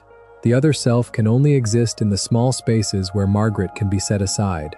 The episode resolves with Margaret returning to her marriage, and the show makes a quieter point in the resolution. The other self she has been is going to keep happening, in the small spaces, for the rest of her life. She is going to keep, in those small spaces, being someone other than the woman her husband has chosen. The marriage is not going to know about it. The marriage is, in some quiet way, not going to be able to know about it. The Lady is one of the show's harder pieces of writing about the limits of marriage as a structure for the people who exist inside it. The Catfish is the episode about Louis, the older man in Granny JoJo's life, who is revealed to have been carrying on, in his own quiet way, an emotional life that has not been entirely about her. The premise is, on the surface, a comedy about an older man on the internet. Louis has been talking, online, to someone. The someone is, by the show's quieter drawing, someone he has been thinking about more than he has been thinking about JoJo. The episode lets him try to figure out what to do with the thinking. The figuring out is, by the show's quieter drawing, painful. He loves her. He has loved her for many years. He has also, in the small spaces of his interior life, been thinking about the someone for longer than he would have wanted to admit. The episode resolves with Louis choosing, in the end, his relationship, but the show makes a quieter point in the resolution. The someone is not going to go away. The choosing is not, in the show's drawing, the kind of thing you do once and have done. It is the kind of thing you do, in small ways, every day, for the rest of your life. Louis is going to keep choosing. JoJo, in her own quieter drawing, is not going to know about the choosing. The Catfish is one of the show's harder pieces of writing about the small, private dishonesties that long relationships are sometimes held together by. The Recipe is one of the show's smaller episodes that contains, in its quiet way, one of the more uncomfortable arguments in the run. The premise is that Nicole is trying to teach Gumball to cook, and the cooking is going badly. The show plays the badness for jokes. The show also lets you see, in the corners of the framing, that Nicole has been trying to teach Gumball to cook because she is, in some quiet way, preparing him for the day when she will not be there to cook for him. The day is, by the show's quiet drawing, far away. The day is, by the show's quiet drawing, also approaching. Nicole, who is a mother, has been thinking about it for years. The episode lets her think about it, briefly, while she is teaching Gumball how to use a knife. The thinking is, in the show's drawing, not catastrophic. It is just a small recognition that she is, every day, preparing the people she loves to live without her. The episode resolves with the cooking, more or less, succeeding. Gumball produces something edible. Nicole eats it. The show, in the closing image, lets Nicole look at her son with the small recognition that he is, in some quiet way, going to be all right. The recognition is, in the show's quieter drawing, also a small grief. He is going to be all right without her. She is going to be, eventually, the thing he is all right without. The Recipe is one of the show's quieter pieces of writing about motherhood, and the quietness, in this case, is the dark part. There is a quieter thread in the show that I want to come back to as the catalog draws toward a close, which is the thread of episodes that focus on small moments of recognition. The show is, by its construction, a comedy. It is also, in its quieter moments, a kind of repeated study of the way recognition arrives in the lives of children. The Wattersons are children, mostly, and the people around them are mostly children. The episodes that the show is best at, in my view, are the episodes that let those children, for a moment, see something they did not previously see. The seeing is sometimes about themselves. The seeing is sometimes about the world they live in. The seeing is sometimes about the people they love. In every case, the seeing is, on the show's quiet account, irreversible. The children, having seen, do not get to unsee. The show is, by its quiet construction, building, episode by episode, a portrait of the way a person becomes a person, which is to say, the way a person becomes the accumulated record of all the things they could not unsee. The portrait is, in the show's quiet account, not entirely happy. The seeing is, in many cases, painful. The growing into the recognition is, in many cases, a small grief. The show does not pretend otherwise. It just lets the seeing happen, lets the recognition land, lets the children carry it forward. By the time you reach the end of the run, the show has produced a portrait of Elmore that is, in its quiet way, one of the most thorough portraits of a small town that any animated series has produced. The portrait contains the visible town, the surface town, the town the children walk through every day.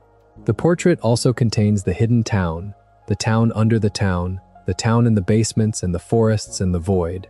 The portrait contains the people who, in the visible town, perform the role of being who they are, and the portrait contains the people, the same people, who in the hidden town are who they are without the performing.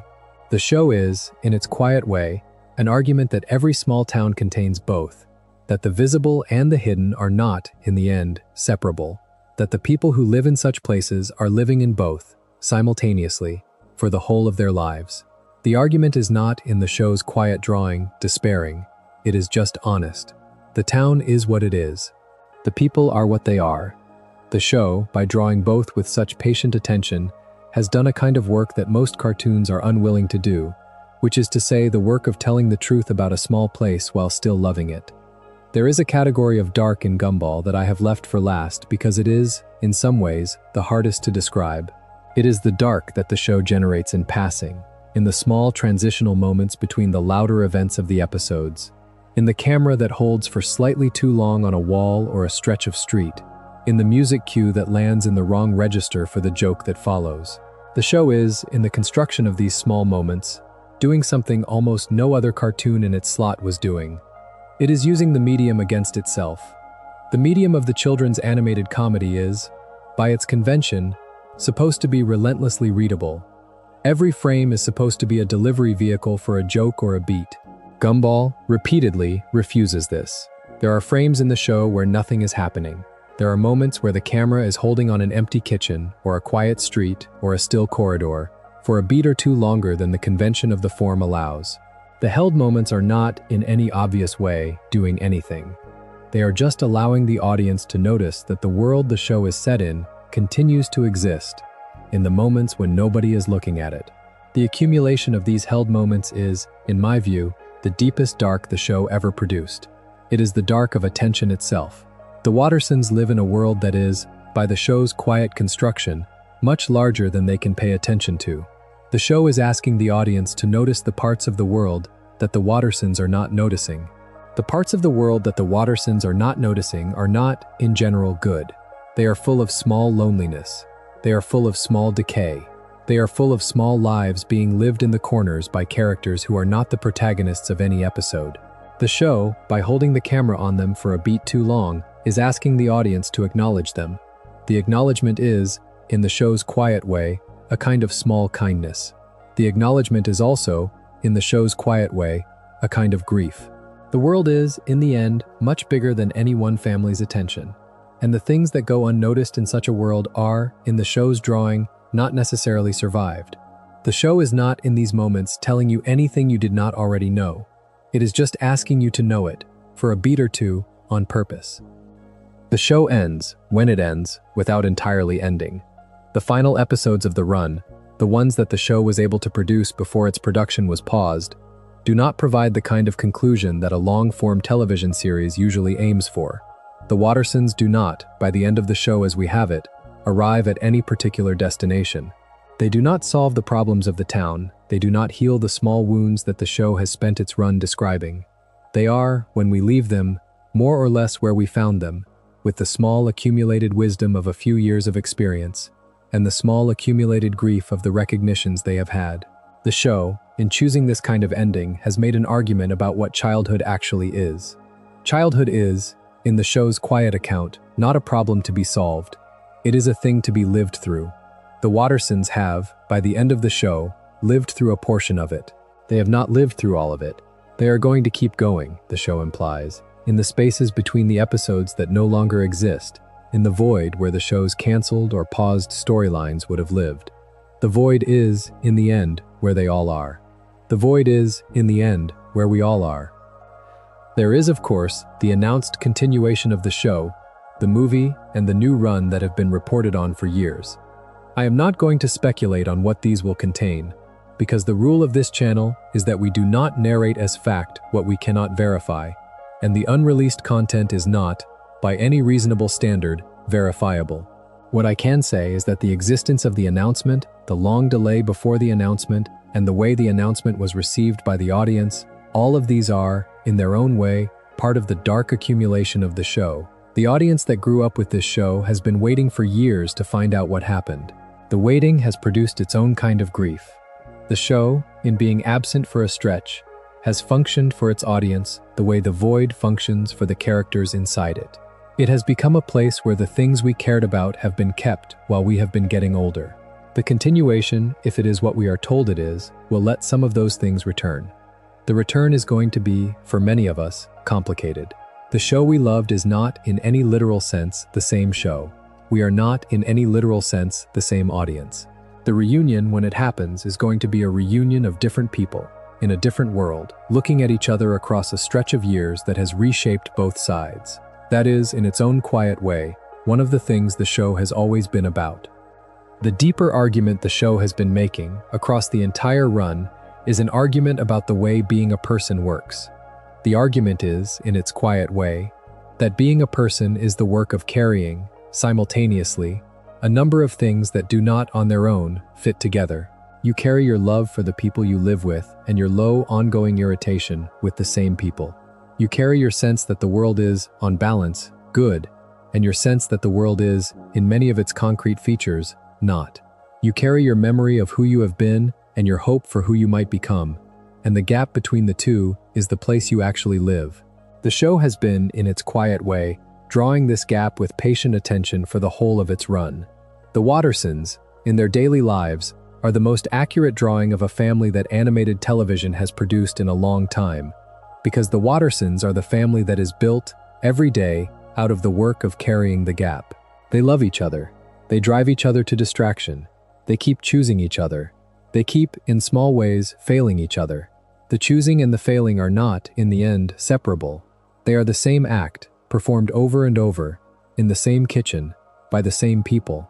The show has been describing this with a tenderness that the audience, when the audience is paying attention, can recognize as a kind of small, sustained gift. It is worth saying, before we close, that the darkness of this show is not, in the end, the show's whole point. The show is, in its construction, a comedy, and the comedy is not, in any cynical sense, a cover. The show genuinely loves its characters. The show genuinely wants them to be happy.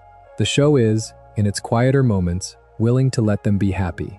The darkness, when it arrives because the show is honest, because the show is unwilling to pretend that the happiness is the only thing the characters carry.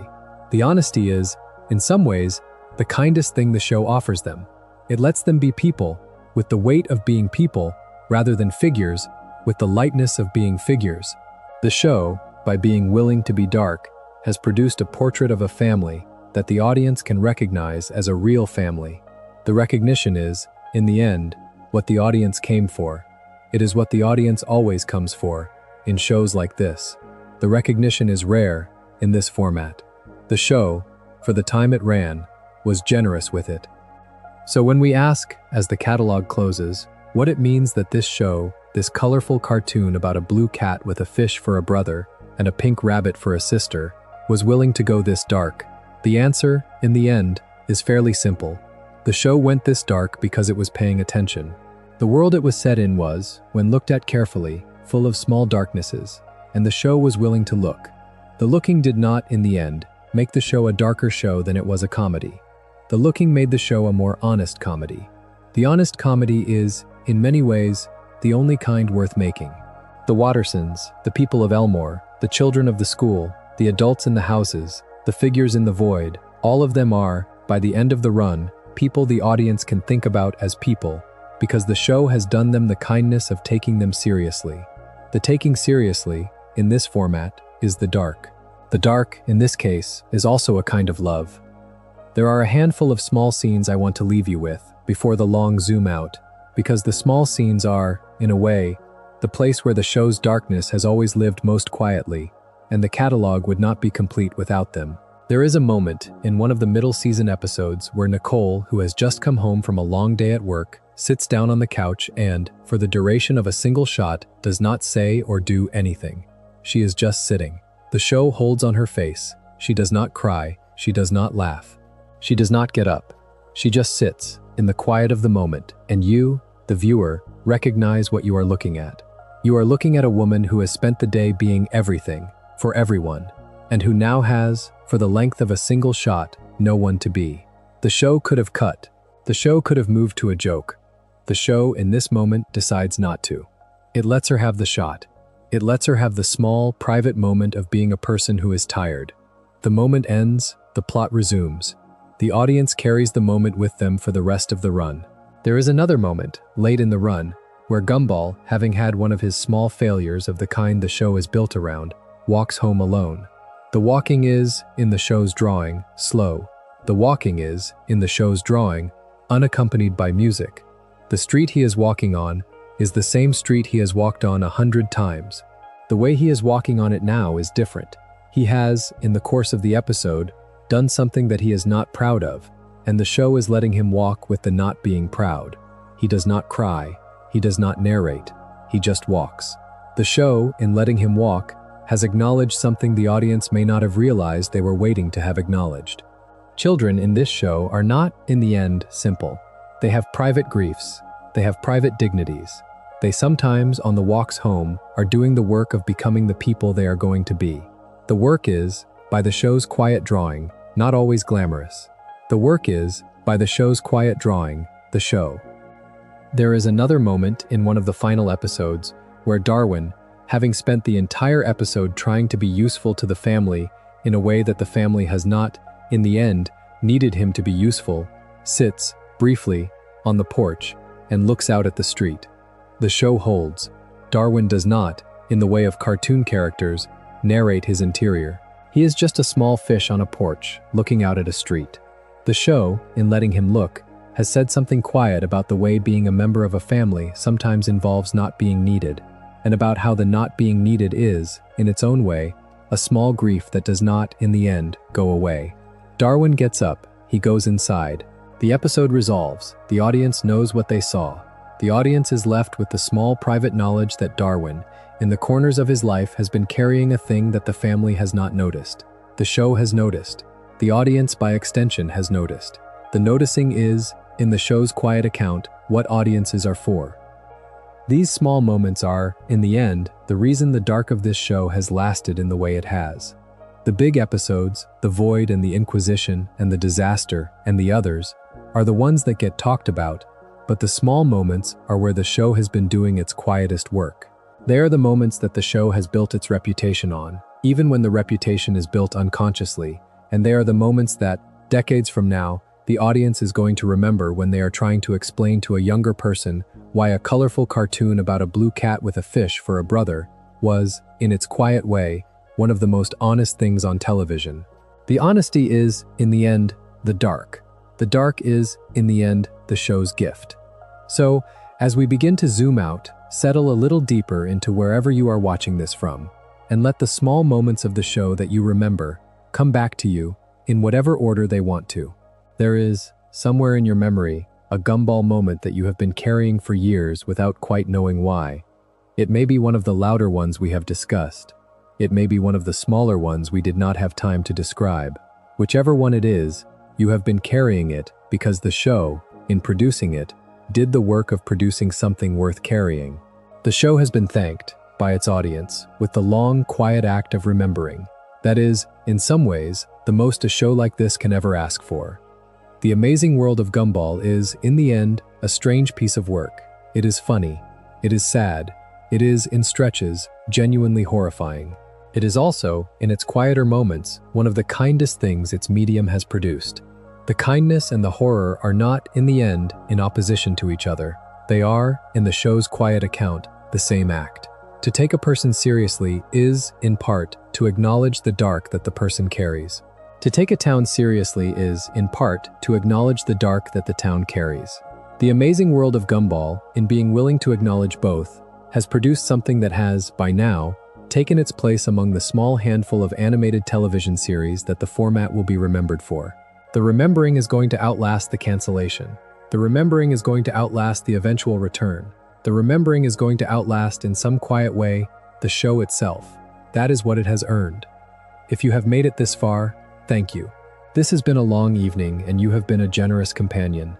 The world is, by now, probably very quiet around you, and the lights are probably very low. And whatever you have been carrying into this video has had a chance, I hope, to soften, a little, in the way these long, quiet videos are supposed to let things soften. The Amazing World of Gumball was, for the time it ran, a small kindness. It was also, in its quiet way, a long, honest look at the dark that lives next to the small kindnesses we live among. The show, by being willing to do both at once, has earned the quiet evening you and I have just spent together with its small accumulated weight. I hope, when you go to sleep tonight, the small moments of the show that have come back to you settle into whatever shape they need to settle into, and that the settling is gentle. The show was, in the end, gentle, even when it was dark. The two are not, in the end, opposed. If you enjoyed the video, make sure to subscribe, and I'll see you in the next one.